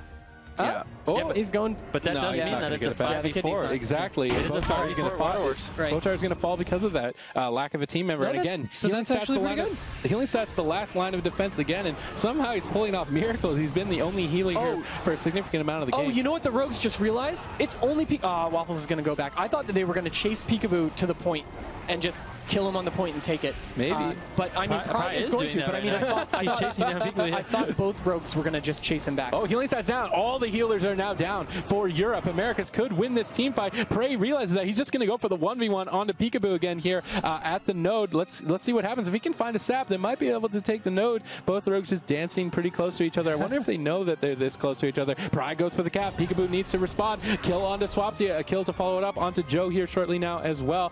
Pry does get sapped here. Peekaboo does have the advantage in terms of the opener, but the Americas wipe up Europe at Waterworks, and they should easily take the node here. Waffles and now they're going to take a base lead. Yeah, they are going to take the base lead, but Waffles is pushing in, trying to connect and get that last base at Lighthouse. Jamili pushing back, trying to help Peekaboo the best he can. He needs to get there quickly, or Pry and Waffles are going to be able to take out Peekaboo. Peekaboo doing a good job extending out the fight, and if they can sit on these two nodes and not get ninja capped on, that's going to be good for the rest of the game. They could end up winning. Jamili has made it back so far. It looks like Swapsy and Botar, I can't see them exactly where they are, but it looks like they might be coming over the hill at this point to help out. I don't know what they're going to do at this point. It's 2v2. Yeah. Between Prey and Waffles on double Rogue versus Rogue Shadow Priest. Prey doesn't want to deal with that. Maybe he's going to pull back and try and focus on the team fight. Waffles might be trying to slow Jamili and Peekaboo and try and set up a situation where it's 5v4. Healing Stat is waiting for his team here at the moment, I think. Joe Fernandez pushing forward here. It looks like they might charge headlong into a battle, but Swapsy's going in by himself. Botar is trying to follow him up. Wealthy Man trying to burst off Swapsy's overextension here as he dips down to half HP, but Botar is there to follow it up and keep him topped off. We've got SK Gaming battling it out right now which is almost Cloud9 at Waterworks. And the thing to note is Roasties did try to take advantage of it and ran over and is trying to get the node from Pry, and Pry's playing combat, so he might be able to kill him right here in this kidney. With a good blind. Roasties might get, no, as Pry is able to get out of that as he is going to killing spree now, as that does get vanished on, but Pry taking a bunch of damage right now, but Waffles is back too. Waffle needs to back him up. Jamili also needs to get to Waterworks because it is a 4v3 right now in favor of Team Europe, so if they can keep this fight going in a 4v3, it looks like Jamili will get back in time, can help out Wealthy Man, Elite, and Cubsy in this fight as they are defending Waterworks at the moment. Rosie's deciding to abandon mines, pulling back. Pry and Waffles Pry at least is going to come to Waterworks, try to assist his team so they can get back that node. They need to get it as this game goes on. I mean, right now Alliance is up 2 bases to 1, 680 resources for Alliance, 900 resources for Horde, and they're catching up quickly. They are catching up quickly, and we can see this team fight is still going on. Cubsy getting pressured. Jamili gets sapped on his way in. Well done to just slow him down a little bit here and keep that 5v4 advantage as long as possible. Elite getting hexed up, immediately dispelled though, however.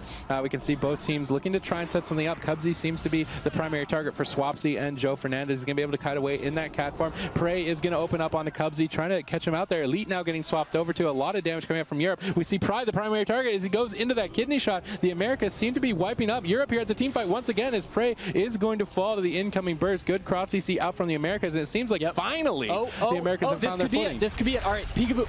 Waffles actually turns around at that second when they realize that he might be coming because you know, it has to be. It's an opportune moment, as it looks like Waffles is going to go for it. Smoke bomb goes down. Peekaboo is trying to force him to get close as a cheap shot comes out also. He's just going to wait on it at this point because Pry is going to be rezzing. And there we go. All right, so this is really interesting because Waffles knows the res timer. Peekaboo does not. Oh, this my is goodness not gracious. good. Waffles actually pushing in. Pry keeping Peekaboo there right now, defending. Roasties, he called it out. Roasties is running for it. I don't think he can make it. He needs to get there. Waffles is going. He's going so fast. Oh, no. Is he going to make it first? It's a race between Roasty and Waffle close. right now. Waffle needs to get there just a little bit faster. His burst is speeding over. Roasty's trying to reconnect. Waffle drops the bomb. How is Roasty going to stop it? I think Waffle is going to take the base. And now the Americas need he stops him at the last second. That was amazing. Good job by Roasties having the presence of mind that he needed to go back and defend that base. That would have been a nightmare for America if Europe was able to ninja there once again. Yeah, I think that's a big thing about 6v6 is like we were saying, pulling the person off, trying to play the mind games right there. Waffles knew the res time. He knew that even if Peekaboo was going to sit back and keep fighting as Pry came up, or if he was just going to stand there and look around for Waffles, Waffles just got out of there the second that Pry was like, don't worry, I'm resing in a second. Botar is coming back to help Waffle, so it's going to be Botar and Waffle, but both America Rubs are just going to annihilate Waffles, I would assume here. DFA is following it up, and Peekaboo and Roasties are just going to roast Waffles and send him back to the graveyard. Yep, but now Pry knows he's safe for now, and it means that they can re-engage back in the waterworks. All they have to do is wait for a second for Waffles' res, and they might be able to get a little bit of head start on that team fight. Botar actually is, where did he go? He was up. He's been hiding out in like the center mountain at the moment, trying to figure out where he wants to go, I think. Maybe they're going to go for another ninja? I'm not sure. I don't know what they can do. They haven't had much success in the team fight. Yeah. Right now, it seems like Team America's doing an excellent job defending the flags. They're not getting ninja'd on. And, I mean, they don't have much time to make something happen. If they can't make something happen in the next couple minutes, it's going to be a nightmare for them. Yeah, they're now currently at 1,200 resources to the 1,100 of the Europe. Here it is. Here it is. Here's the push. All right. Okay, so this is what's going to happen now. Botar is actually going to sit back and play D. Pry and Waffles are going to go in hard, but this is really unfortunate for him. They just need to let him go. He didn't see him. He doesn't know that he's not. Peekaboo and Waffles are going to have a bit of a 1v1. I think Peekaboo is going to come out ahead, though. No, Waffles is here. Did he see Pry? Both Waffles and Pry are there. They're both attacking right now at Lighthouse. Peekaboo needs to do something quick. What can he do here? He's going to blind Waffles, try and stop Pry with the auto attack. Now I don't think he knows Pry is here. Cubsy's coming back as fast as he possibly can. He needs to help Peekaboo at the moment. Peekaboo doing an excellent job. Cubsy doesn't know. He doesn't know if he should go back right now. Waffles gets sapped. Prey is still playing very patiently. Pry is still invisible at this point to Peekaboo. Peekaboo has no idea that Pry's here. He just needs to wait. They need to bait the opener. That's what they need to do right now. Oh, and now Cubsy is here. Yeah, so I think they're going to have to abandon that mission. Pry is now immediately running back to the team fight. Actually, because Cubsy was rotating back and forth, Jamili is dipping pretty low right now. Elite is the only healer at the team fight right now. He's forced to use that Ore Mastery, trying to pick his team back up, and it's interesting how the tug and pull of players is swinging this team fight over at Waterworks. I like that both teams are sort of doing risky plays. It makes it very, very interesting. They both know that this Waterworks fight is hard. Both teams are playing well. They're not going down easily. It's almost over, though. 14:36 in resources. Peekaboo trying to CC Waffles here at the node, and Cubsy comes back. And the Americans have this game in the bag. Outside of a miracle, I don't even think it's possible for Europe to win at this point. If they get 3 capped, that's really it. It's going to end literally in probably like 10, 9, 8, 7. I'm just giving you an imaginary countdown. 5, 4, 3, 2, and 1. And the Americans are going to tie the series back 1-1 as they trade some bad mouthing across the stage to the European team. Oh my God, look at Swapsy. 2.4, 24 million. 24 million. Joe Fernandez 21. And then if you look, Wealthy Sock and Jamili were in the fight the most time. 15 million, 14 million. Rossi's down to 5 million. I really liked the rogue play during there. I liked all the mind games. I liked the 2v1s with the rogues. I wish Pry would have. I wish they could have baited Peekaboo to get out, and Pry would have annihilated him. These games are giving me sort of an insight into what 6v6 RPGs could be. There were some very exciting situations, some some 1v1s, some 2v2s, some very clutch situations. That was a lot of fun to watch. I'm excited for this third game. Yeah, we're tied 1-1 between Europe's and America's at the moment, which means that the final deciding map is going to be Twin Peaks, another capture the flag format, and Europe seemed to come out ahead on Warsong. Can they keep up the momentum moving into Twin Peaks? Now here you go. This is the Americas. This was the team that just won with excellent play from Peekaboo and Roasties, just constantly around the battlefield, knowing when the rogues are pulled, knowing when the healers are pulled back, and they need to re-engage on the team fight. So that was really awesome that they were keeping track of all that. There was just so much going on constantly. I mean, Joe and Swapsy just kind of got to tee off at Waterworks the entire game. That's why their damage was so much higher. And it was interesting how they were just trying to do a stall tactic while Prey and Waffles were the ones doing all the heavy lifting, trying to ninja bases over and over. It was an interesting strategy choice out from Europe. Unfortunately, it is not going to fool the Americas. They are going to take the win there and capture and win the Waterworks fight and hold 2 bases, obviously, until the 1,500 resources cap, which means that we're tied up 1-1. This final game will decide if the Americas can win anything against Europe, or if Europe will just dominate them in this format as well. And to, of course, go with that Windows 10 game DVR replay, we do have Jackson Bajira. Hey guys, that was another amazing 6v6 BG event. I think you got it right, man. These are a whole lot of fun to watch, and I think that we're just getting started with finding out what sort of strategies, finding out what sort of gameplay this format has to offer. Let's take a look at the replay here and see the end of this one. So obviously it's Gilneas. It's just going to kind of tick down as the points accumulate. However, I think that this was pretty awesome. We saw Pry once again with that super aggressive combat rogue style, constantly trying to assault bases. And like Via was pointing out, the rogue versus rogue setups are so much fun to watch because there's all these mind games. Like, obviously they have no vision of the rogues when they're in stealth, so how are these battles going to work out? You know, how many people do you have to pull? You know, which rogue should you leave back? And when is a good time to go offensive? And what we saw there was some really nice strategies coming out of the European team, but the NA team fight at the Waterworks was what actually allowed them to secure that second base, start getting those increased points increased point accumulation, and that's what obviously allowed them to win that game. But now we're going to another flag carrying map, and in our first flag carrying map, we saw Europe with a more dominant team fighting style rather than sending the rogue really far into the flag room by themselves, just waiting to get opened up on by Pry. So I wonder if NA is going to make the adjustment to team fight a little bit more, because I think it's the team fighting that won them the last match. So either way, these are a ton of fun to watch, and I cannot wait to get to the second one. Let's throw it over to the casters and get it going.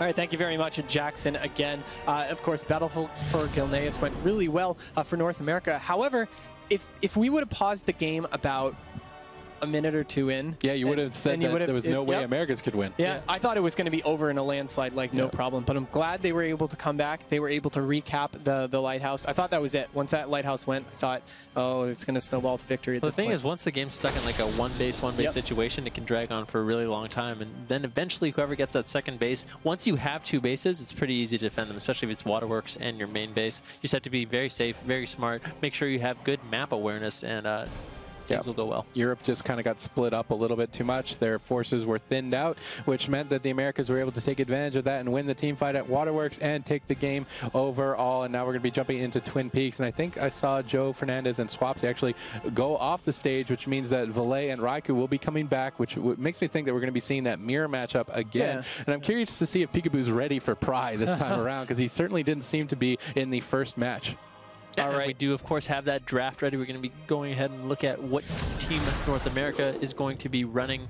They are going to be running that same composition: Rogue, Mage, Druid, Paladin, as well as Jamili on that Shadow Priest. Yep. Yeah, and I'm glad they're sticking to their guns with this comp. It played really well in their favor this time, and it looks like so Europe. I did see some players stand up. Maybe they're going back to the original comp. I do believe that's what they're going to do. And there we go. Of course, we are going to have Resto Druid, Rogue, Shadow Priest, Mage, and Holy Paladin. I like this comp. This is a great setup. In a 6v6 format, the double Rogue is so versatile. Yeah, it really is, especially with the capture of the flag maps. We deemed Prey the MVP of game number 1 on Warsong. Can he keep up the momentum and keep up the hype for his team moving into game Game 3. I think that Europe expected to take that win as much as we did when they got that early ninja, but the Americas are not going to give up. They battled it back and took game number 2, tying the series 1-1, and now bringing this to a final Game 3. Yeah, and absolutely. I mean, if we go back and kind of analyze the Warsong games a little bit, I think that North America was sort of catching on as the game went on, that they can't just have someone back, and they can't be at a numbers disadvantage for almost the entire game. So later on in the game, it actually looked like, I mean, they got the last flag cap as well. If they had just been doing that same strategy, who knows what could have happened. So I think they're going to be playing this one a lot smarter, and we might end up seeing a different result. Yeah, we really could, and I'm curious to see. Obviously, teams are going to get comfortable. Europe is making a player swap, so they need to make sure that all their binds are good, everything's fine and dandy, because this is the final game of today for opening week towards BlizzCon. We've already got our teams secured, and we've eliminated 2 teams. Both of the Asian Pacific team and the Chinese team have been eliminated, Original Gangstar and Do It For Fun. Obviously, they're still here. They're going to get the BlizzCon dream, and they get the pro player passes as well to just explore BlizzCon and have fun with their friends here at BlizzCon, so they still get that awesome experience. Unfortunately, they just won't be able to play on the stage. Yeah, since we're going into Twin Peaks, the big difference between Twin Peaks and Warsong Gulch is we have a dynamic graveyard system. So if you die while attacking, you're going to be further back. If you die in your base, you're going to be pushed further up. So because the back graveyard is so close to your defending area, like if you have a flag carrier right there, you're actually going to get ported to the midfield, and it's the same. There's like a line about 3/4 of the way up that determines which graveyard you should go to. So that's a big difference with Warsong Gulch. Of course, we have 2 different bases. You know, we have the Alliance base, which is up the ramp, and of course we have the Horde base, which just has the water entrance and a flat entrance to it. So it'll be interesting to see how these teams can handle the difference, because we are going to let the game decide who is going to be on the Alliance and Horde side. Yep, so flipping a coin to try and see if either team can get an advantage. They are mirroring each other in terms of composition. They're preparing their computers, preparing their key bindings, preparing their strategies, potentially, despite Europe not having that much experience in the 6v6 format. They did take game number 1, and they almost took game number 2. The Americas kind of surprised us playing that through and just keeping a level head and winning the team fight and then playing very standard from that point. So let's see if Europe can keep up their momentum from game 1 or if that loss is going to put them on tilt. One of the things I like about this particular matchup is that these guys are running the exact same setup, just like we saw in Warsong, so you can really tell the differences in strategy, which is nice to see. Yeah. One of the things to note about Twin Peaks, I know a lot of people like how big that map is, right? It seems gigantic, right? Did you know that the flags are almost in identical locations in terms of the size between Warsong Gulch and Twin Peaks? Oh, really? I actually didn't know that. The tunnel throws you off. You think it's so much longer because of that tunnel, but it's actually just about the exact same distance. It's pretty neat. I'm curious to see where Peekaboo is going to position in this specific fight. Is he going to pull all the way back like he did on Warsong, or is he going to stay with his team? Because in the 1v1 situation with the flag, Pry just came out ahead. I mean, obviously he's got the advantage of the stealth attack and the damage increase. We've been talking about that a lot, sort of the one-on-one situation, but when you're a rogue and you have a damage buff on, you're like a damage debuff, so you take more damage. And you're not in stealth. They get to sap and open on you. You're not advantaged. It's not a fair 1v1. No. One of the big things to note is the rogue positioning on D when they do have the flag is going to be really interesting, and it's probably going to be different between the 2 sides also. That middle ramp takes up a lot of room. The rogue is going to be able to run circles around, but if you're on the Horde side, there's a lot of ways that the enemy team can just get on top of you very quickly. Even if you're just running around in circles throughout the base, go up, it seems like that ramp is going to give him a little bit of extra mobility. He might be able to jump down, go up the back route, go up the graveyard route. Like, there's a lot of different ways he can go, and it just buys him time constantly. On the Horde side, though, minus the water and pulling back to the graveyard or out to the tower, I think the Alliance... I think the Alliance rogue in this situation might have an advantage in terms of how much they can stall. Yeah, and it's kind of unprecedented in terms of the format for this 6v6 match between these teams. So in terms of positioning and strategy, I'm trying to be as creative here as possible. I mean, maybe the Shadow Priest come back on D to try and get a Z-axis with a life grip on top of the platform for the Alliance base, something like that. Some clever mechanic, maybe even playing Shadows. I don't think you can afford to play Shadow Step. You really need to be that burst of speed spec running as fast as possible. That's a really interesting... But maybe switch the rogues up, and once you get the flag to the base, give it to the Shadow Step rogue so he can jump up and down. I'm just being as creative as possible. This could just all be garbage, what I'm saying, but you know, we can talk about being creative at the moment because this is really still a new format. Yeah, exactly. And after zoning into the games, we can see that actually Europe is going to be playing that Horde spot, so they're not going to have that giant ramp. Like you said, the bases are different, which is kind of cool. I don't think either side particularly has an advantage. It's just different. Yep, as we have about 30 seconds until the gates are going to get open, but here we go. This is going to be our team from Europe. We have that team comprised of 3 different teams from Europe, so that's great to see. Gaming. Skrillari Capped Gaming versus, of course, it is going to be the team from America, which is going to be Storm Cloud. So that is the hybrid of Tempo Storm and Cloud9 together. They actually have matching colors too, which is really nice to see. The colors are very important here as we step into this. Yes, they are. It's currently tied 1-1 between the Americas and Europe as the gates are about to open, and I'm curious where they're going to position their members. We can see 3 players for the Alliance going through the side base and 3 players going through the front side of the base. Who's going to pick up the Berserking is a question. They got Jamili to pick it up on Warsong Gulch early on. It looks like Jamili is going to be the first person to run over there.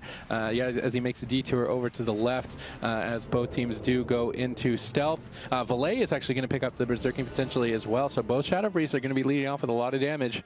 Yep. And Peekaboo is going to be pushing in across the map. Actually, maybe be getting a sap onto Valet, so going to be shutting down his damage a little bit. Waffles also pushing in. Looks like they're pushing back, seeing if they can catch Waffles, and it's not going to be happening. Both rogues going to easily make it into the opposing base and get the flags early on. Yep, and now they're going to be looking to try and sneak back to their teams and reconnect, and it's going to be curious to see if Peekaboo can stay with his team once he has picked up the flag. We see Jamili is throwing out some Shadow Orbs, building up some procs as well to get some damage later into the game. It seems like there's a bit of a problem here as we move forward, but we still have it on a backup screen here for just a moment. We can see Cubsy caught into the kidney shot. Prey is doing quite a bit of damage with that Adrenaline Rush. The Iron Bark is going to come out from him. Elite trying to stabilize Cubsy as well as he dips dangerous low. The Barkskin and Iron Bark are up for Cubsy here, trying to stay alive. Pressure onto Botar now as well, as he is forced into Bear Farm as we bring you some more RBG radio action. Yeah, as Peekaboo is going to be in the fight, this is a little different, or Peekaboo is rather caught in the fight, as he is going to try to make it over the group thing, but now we have Waffles who's going to re-engage. Basically what's going on right now, it is a big 6v6 with Peekaboo actually in the fight. There we go. Now both rogue flag carriers are going to be in and ready to battle it out. We have a bubble from Elite already, as it does look like the flag carriers are sitting pretty well right now. Now, Waffles is going to run for it, but Roasties is right on his back at the moment, just waiting to get back into the fight, as Waffles down to half right now. Oh, he's taking a lot of damage with that Comet Storm, and he's able to live with those heals from Botar. Botar doing a great job of keeping him alive back and already pre-shifting those constant polys coming out from Wealthy Man. Yep, this is just a 6v6 arena basically right now with no pillars. These guys making sure they don't make the same mistake as they did last game. They want to make sure they have their full entire team here ready to go. Wow, and Pride just got absolutely wrecked right there by Peekaboo, as Peekaboo is going to be pushing up just a little bit, going to get blinded out on top of the bridge, but they're doing a great job of just forcing it back onto the team of EU. They're actually pushing them back quite a bit.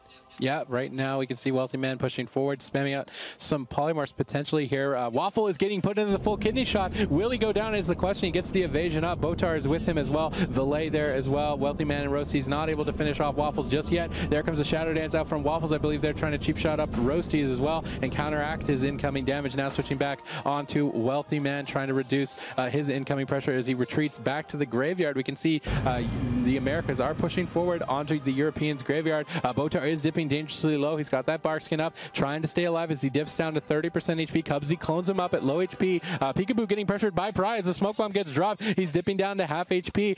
Cubsy and Elite need to get to him and save him. There's the Iron Bark. His Saved by the Light is going to proc, and Peekaboo will survive for now. I'd like to see a swap on the Botar. He has no Iron Bark and no Trinket. That's what they're doing right now. He's actually getting right to him, putting him into that full kidney shot. He doesn't have any defensive cooldowns. Down to 20% HP. Saved by the Light procs on him. He might go down, catches the bop. He's going to survive. And Team US, or Team America rather, has to be very careful fighting on Europe's graveyard. I mean, even if they get a kill, Europe's going to be able to res right away. They need to make sure they're looting their corpses so they can't actually just run back to their body. This actually is this dynamic graveyard. I do believe at this point they would spawn in the back graveyard, so there's at least a little bit of run. It is possible, though, that they are in that situation where they are going to res right back there. Ooh. It looks like Peekaboo dipping dangerously low here. Cubsy got cloned up. He's trying to stabilize his health here. He's down to half HP at the moment. We can see Cubsy's taking that high ground on the cliff, trying to make sure that he can't be swapped to. Good position actually from Cubsy there, trying to take advantage of it. We can see Roasty pulling back here with Cubsy. Maybe they're going to be retreating back or looking for a kill potentially. We see Peekaboo still holding that Pry. Pry is just never untargeting Peekaboo at the moment. Botar trying to go for a defensive clone, I would think here. Actually onto Elite. Elite is forced to bubble. Peekaboo is dipping down to half HP. Elite is just spamming heals, bombing them over and over. Botar trying to time a clone there over onto Cubsy, playing very aggressively at the moment. Prey is caught into that full kidney shot. However, Elite does get cloned up here for the time being. Waffles is caught into that stab, caught into the cheap shot. Roasty's looking to take Waffles down. Jamili backs him up, and there's no way that Waffles makes it out. And the Americas are going to take down Europe's flag carrier. Now can they make it back to the base in time? Yeah, that's the thing, as it looks like Peekaboo, it needs to make it back because Pry is already on the way right now. Let's see if he can make it back before...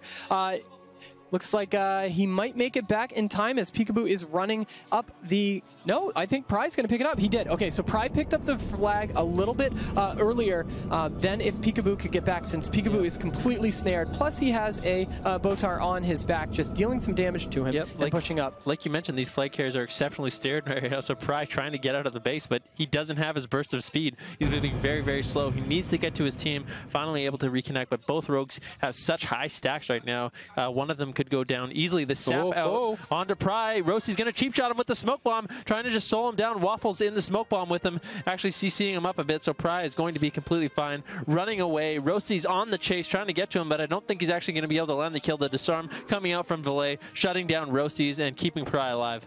Yep, Roasties is in a little bit of an assault mode at the moment. Jamili going up with him. Healing Stack gets blinded. Prey is completely alone in center field. He's retreating across the river at the moment, but Roasties is not giving up the chase. Goes for that offensive vanish. I'm curious if Roasties has Smoke Bomb available. Maybe he's looking to just take Prey down. He's going to sap him up. Gouge over onto Roasties. There's the full kidney shot. Can Roasties take him down? Pry pre-evasions all the incoming damage, and Healing Stat should be able to reconnect with him and stabilize his health throughout the aggression of Roasties. Yep, that is his trinket, so now he's in a situation where he has very high stacks and no trinkets, so the next stun on him could be a nightmare. Probably going to have to get... Actually, can you bop with the flag? I don't even think you can. No, you can't. All right, so Roasty's actually going to be taken down here. So Pry going to be completely fine at the moment. I'm sure when Roasty spawns, he's going to be chasing down Pry once again and trying to take him out.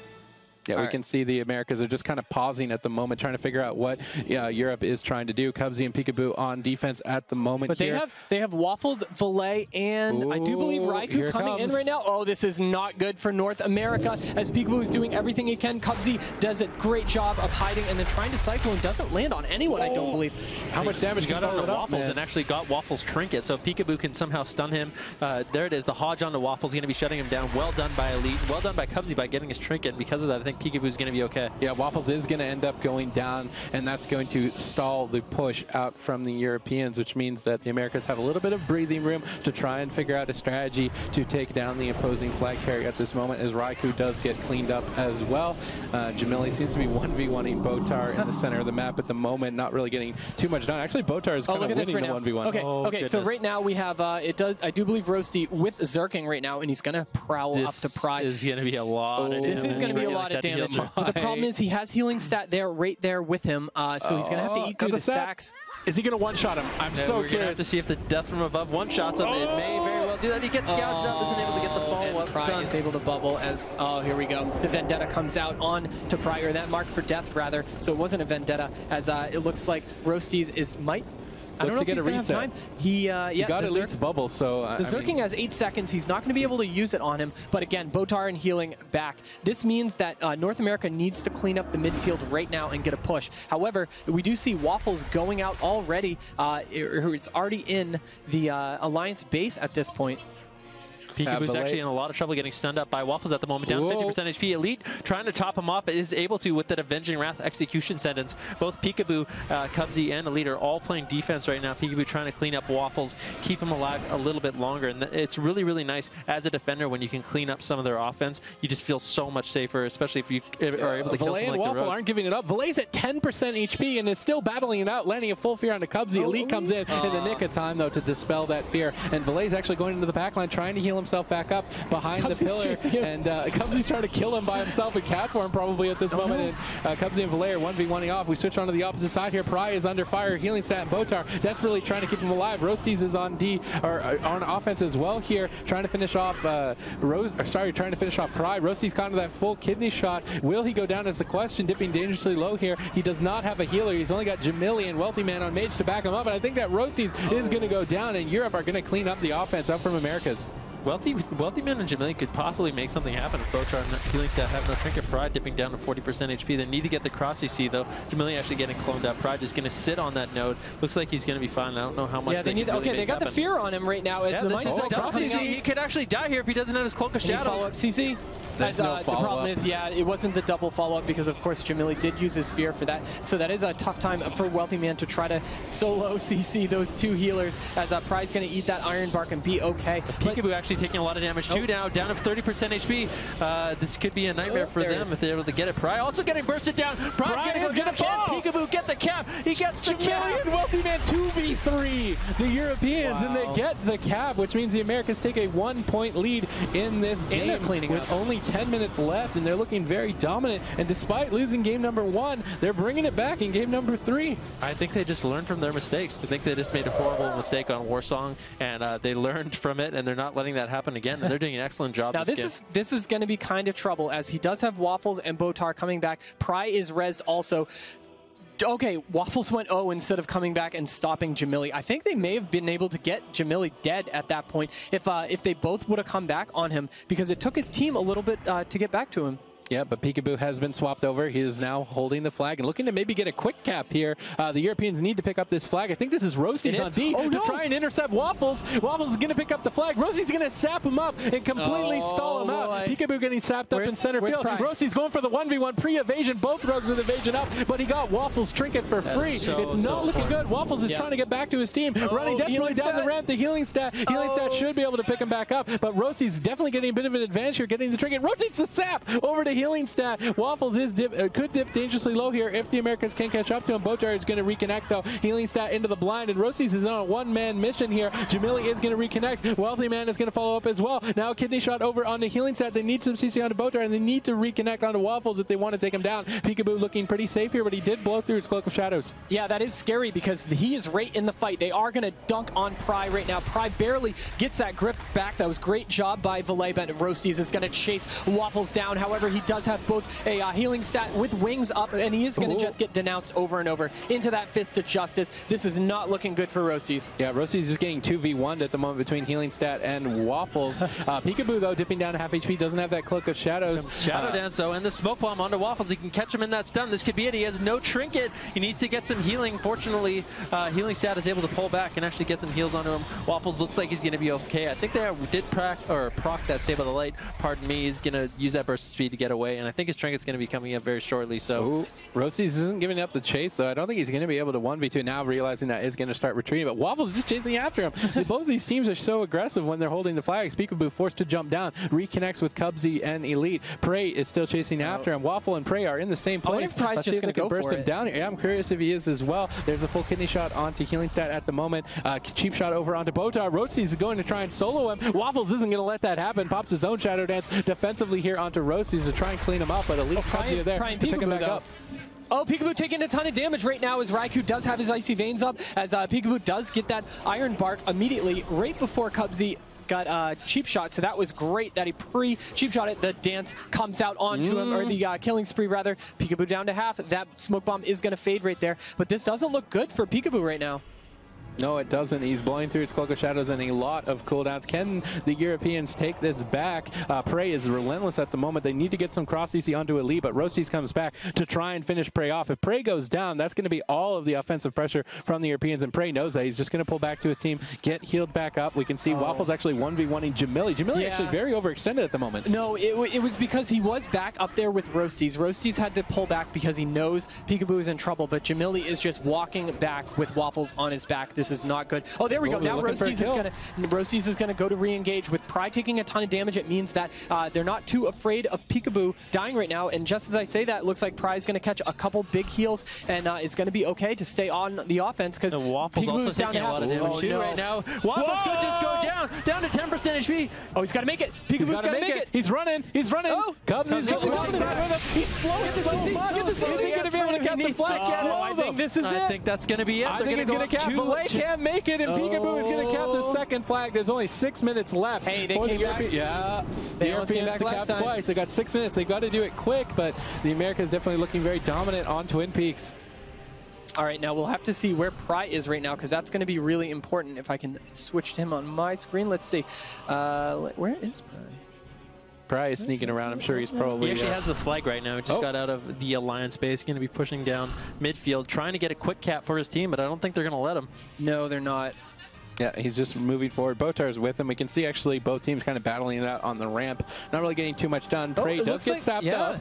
Curious what they're going to do to set up with this. It's Roasties and Elite versus Botar and Pry. The denounces are coming out. They need the follow-up CC onto Botar, but Healing Stat shows up to save the day yet again as Pry is going to run back. They really need to try to get these quick caps right now because they haven't even, North America hasn't even picked up the flag at this point. Pry is running back. That means Pry and Waffles versus Peekaboo and Jamili could determine if they get this cap right now.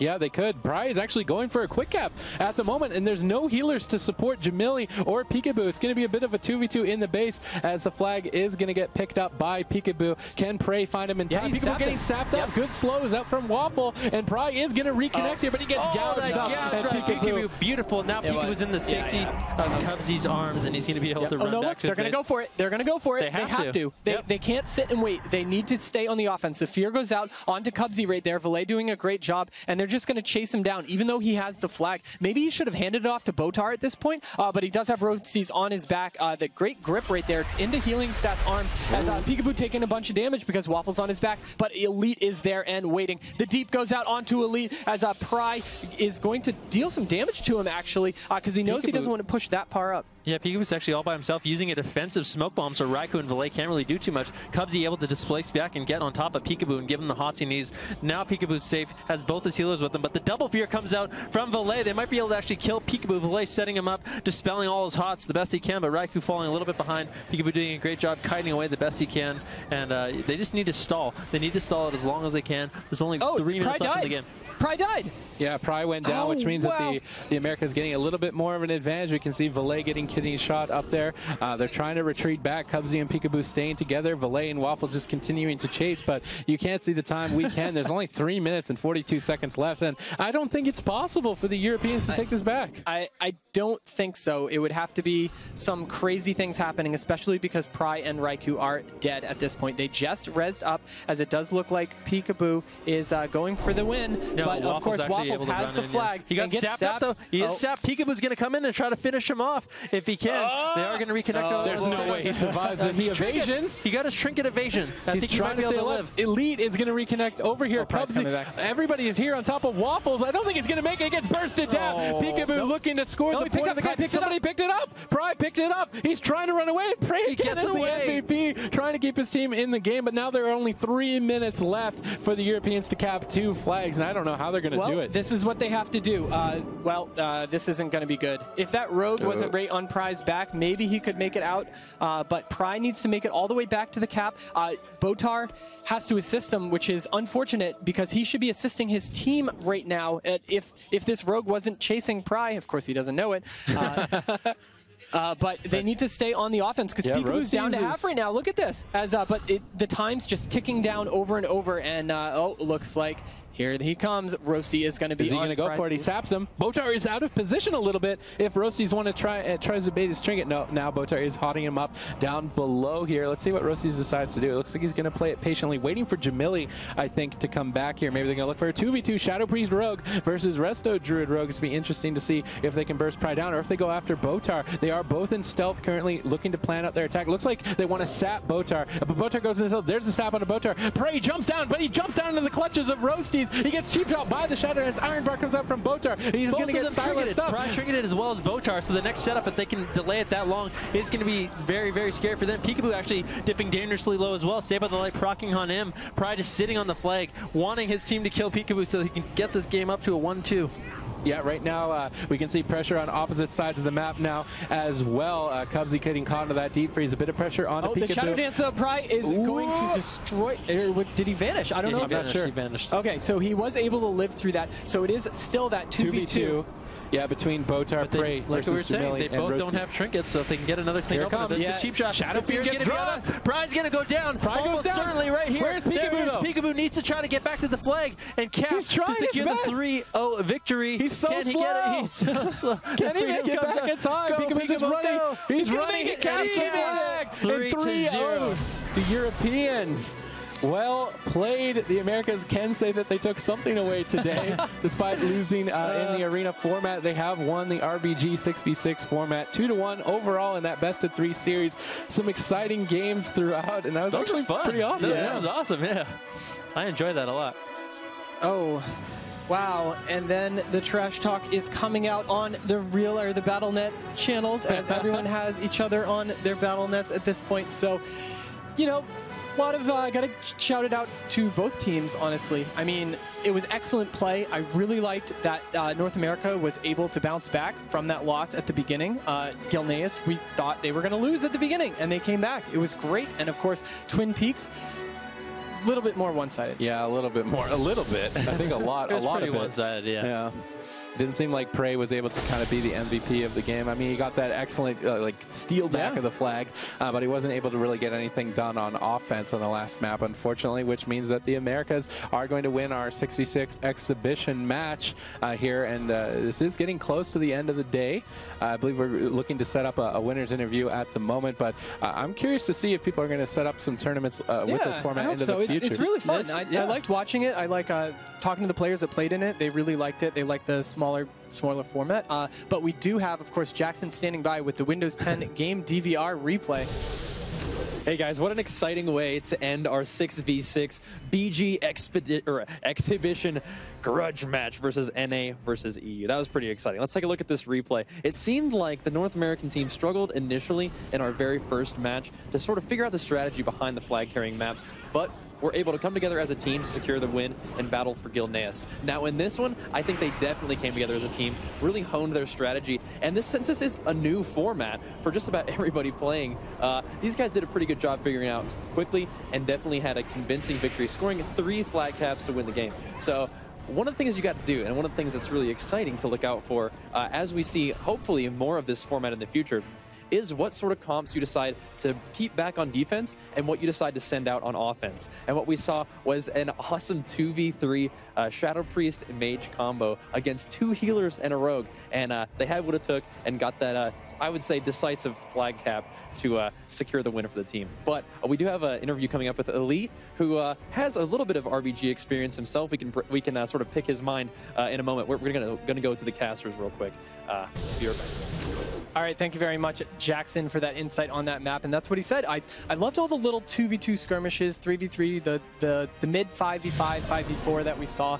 I liked that they had to pull their rogues out of position. You know, you can't play ultra safe in this setup, and that's what I really liked about it. Yeah, that's incredible. And this is just the tip of the iceberg. There's so many other maps yet to be explored. I don't think we've ever seen Eye of the Storm or Wrathy Basin in a 6v6 format, which could be really cool too. There's so many different nodes, so many little fights that could go on. Like you said, it's exciting to see those little battles, the one-on-ones. It's interesting. Yeah, you can just imagine, like, an Eye of the Storm, it's not one base you have to defend, it's 2. So it's like, well, it's either a 4v4 in the middle, which will never end, because if it's double healer, double DPS, that will never end, unless you get some good knockoffs. But then you can't just sit 2 people back, so maybe you pull both of them to go to the center, maybe you pull both rogues to go O and fight their 2 rogues. There's so many different things that can happen. Yeah. And it's awesome to just have comebacks as well. Like in a 2v3 format, usually someone dies and that's it. It's over. So in the 6v6 RBG format, however, there were a lot of comebacks we got to see in game number 2. And even game number 1, they were coming close to taking that game back. So it was really awesome to see that.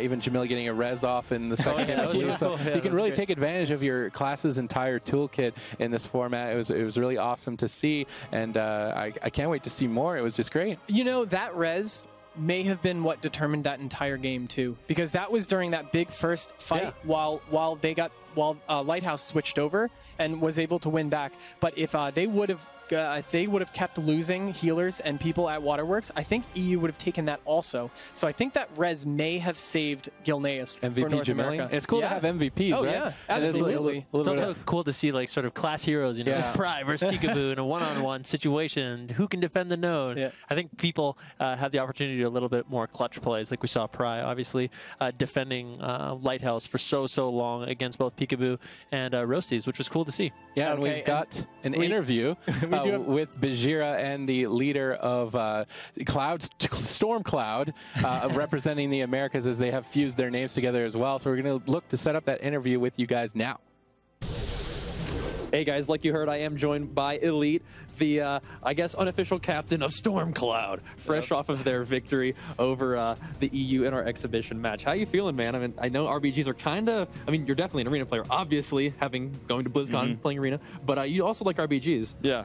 So yeah, me and Jamelia are pretty much like huge RBG players on the America ladders. So you know, we really like the RBG a lot, so it's fun for us. But you guys are like the only ones who know about RBG. Yeah, right? yeah. So basically, our entire team of Stormcloud, it's basically me and Jamelia are the RBG players, and then we're pretty much like telling the other four what to do, like where to be, and just, you know, the general knowledge with the RBGs. Yeah. So did you have to do some coaching? Some moral support? Yeah, a little moral support at least, because you know the arena players are like, oh my god, RBGs again. What are we doing? So you know, after the first game, it was a little shaky because you know, PK at least didn't want to be there, but we had to cheer him on, and you know, he got a little excited after that. Yeah, good. It seemed like the morale shifted a lot. You know, early on in the first game, we were in the EU teams all yelling with each other. It seemed like they were, you know, all working together, and it was a little quiet over on the enemy side. But after that second game, you guys started, you know, getting riled up a little bit. In that third match, you guys definitely seemed to have the synergy. What was the main defining factor, you think? After we lost the first game, we were kind of like, okay, so you know, both of our teams lost the series today in the arena portion of the tournament. So we just thought, okay, if we lose this tournament, then it's going to be a really bad week for, you know, until BlizzCon. Right. So we need at least something to, you know, make the Europeans, you know, be quiet over there. So, you know, with the RBG, you know, title in our hands now, it's, you know, we got something that we could, you know, brag about. Awesome. So we did hear that you guys had to make a little bit of a strategic change as well. I know that you said that you had to coach people through a little bit. What were some of the main things that you guys changed from the first match onto the third match? Because there was a marked improvement. So for the first match, we basically had Peekaboo just, you know, off in our own base by himself, and if we saw someone peel out, you know, we'd send one person. But you know, like Peekaboo didn't want to be by himself. You know, he wasn't having fun. So we're like, all right, you're going to come with us, you're going to play in the group fights with us, and as a team, you know, we have really good synergy, so basically we're pretty dominant in the team fights. So for Gilneas and for the Twin Peaks, we had Pika stay in the team fights with us with the flag, so as soon as we got the flag carrier down, you know, we were able to pretty much win the match off then, you know, cap flags a little bit faster and, you know, play better as a team. So the team fights is really what made a difference. Yeah, so you do play a lot of RBGs, a lot of the 10v10 RBGs. What do you think about the 6v6 format? Is that something that you'd like to see more? Yeah, the 6v6 is actually really cool. I like seeing the, you know, like the whole aspect of it, the whole dynamic. You know, it's a lot more almost arena style, like arena based, because you know the team fights matter a lot more. One person dies, then you know it's a really big deal because you can really feel in the team fight as you know one person goes down. There's a lot bigger difference, you know, with damage and healing. So even if when it's like a 4v3 at a node, you could really tell you're trying to just live instead of land a kill. Yeah. So the 66 really makes, you know, a cool aspect about, you know, about the whole, like, you know, where you have to be at the right time and make sure your team is doing well in team fights. So. Yeah, it seems like there's some more like offensive and defensive comps that you can switch up on some cool strategies as well. But hey, you guys did a great job. It's cool to see you guys come from behind, get that victory in our exhibition. Hope you guys had fun because it was a lot of fun to watch. Yeah, we were hoping for the sweep, so we didn't get the sweep. We wanted the 2-0 janitor sweep as we promised. Right. We didn't get the janitor sweep. It's just the last two games. We just got it done, you know, 2-1. But yeah, it's good enough for us. Awesome. Well, that brings us to the end of our interview here. We're going to throw it to the casters for some final words and then say our goodbyes. All right, thank you very much, Jackson, again, and some insight from Elite. Sounds like he liked the format a lot, which is really cool. Again, those team fights matter so much. It's so neat to see. I had a great day and great yesterday. These were some incredible matches, and this is just the beginning. Yeah, it was an awesome way to lead into BlizzCon with this opening week. We couldn't have asked for better matches between all the teams, and even the 6v6 exhibition going down to a 2-1 nail-biter. It was just a great time this week, and it's going to be even more awesome next week. Yeah, I bet all these players are ready and excited to get into the next games, to see who they're going to be playing against, and actually compete on the stage. I know I'm excited to be there at BlizzCon with the live stage. We're going to have some more incredible games coming up for you guys next week, so make sure you stay tuned and watch those. All right, and of course, Jackson does have some final words for you guys. But again, thank you from the caster desk. We really enjoyed these games. You guys better be there watching BlizzCon. Take care. All right, guys, we really could not have asked for a better World of Warcraft Arena World Championships Day 1 and 2. But keep in mind, like the casters mentioned, this is continuing into BlizzCon. We now know the teams who are locked in, competing on stage, and we really do hope to see you guys there. Hope you enjoyed the broadcast today. But for now, thanks for watching, and happy Halloween.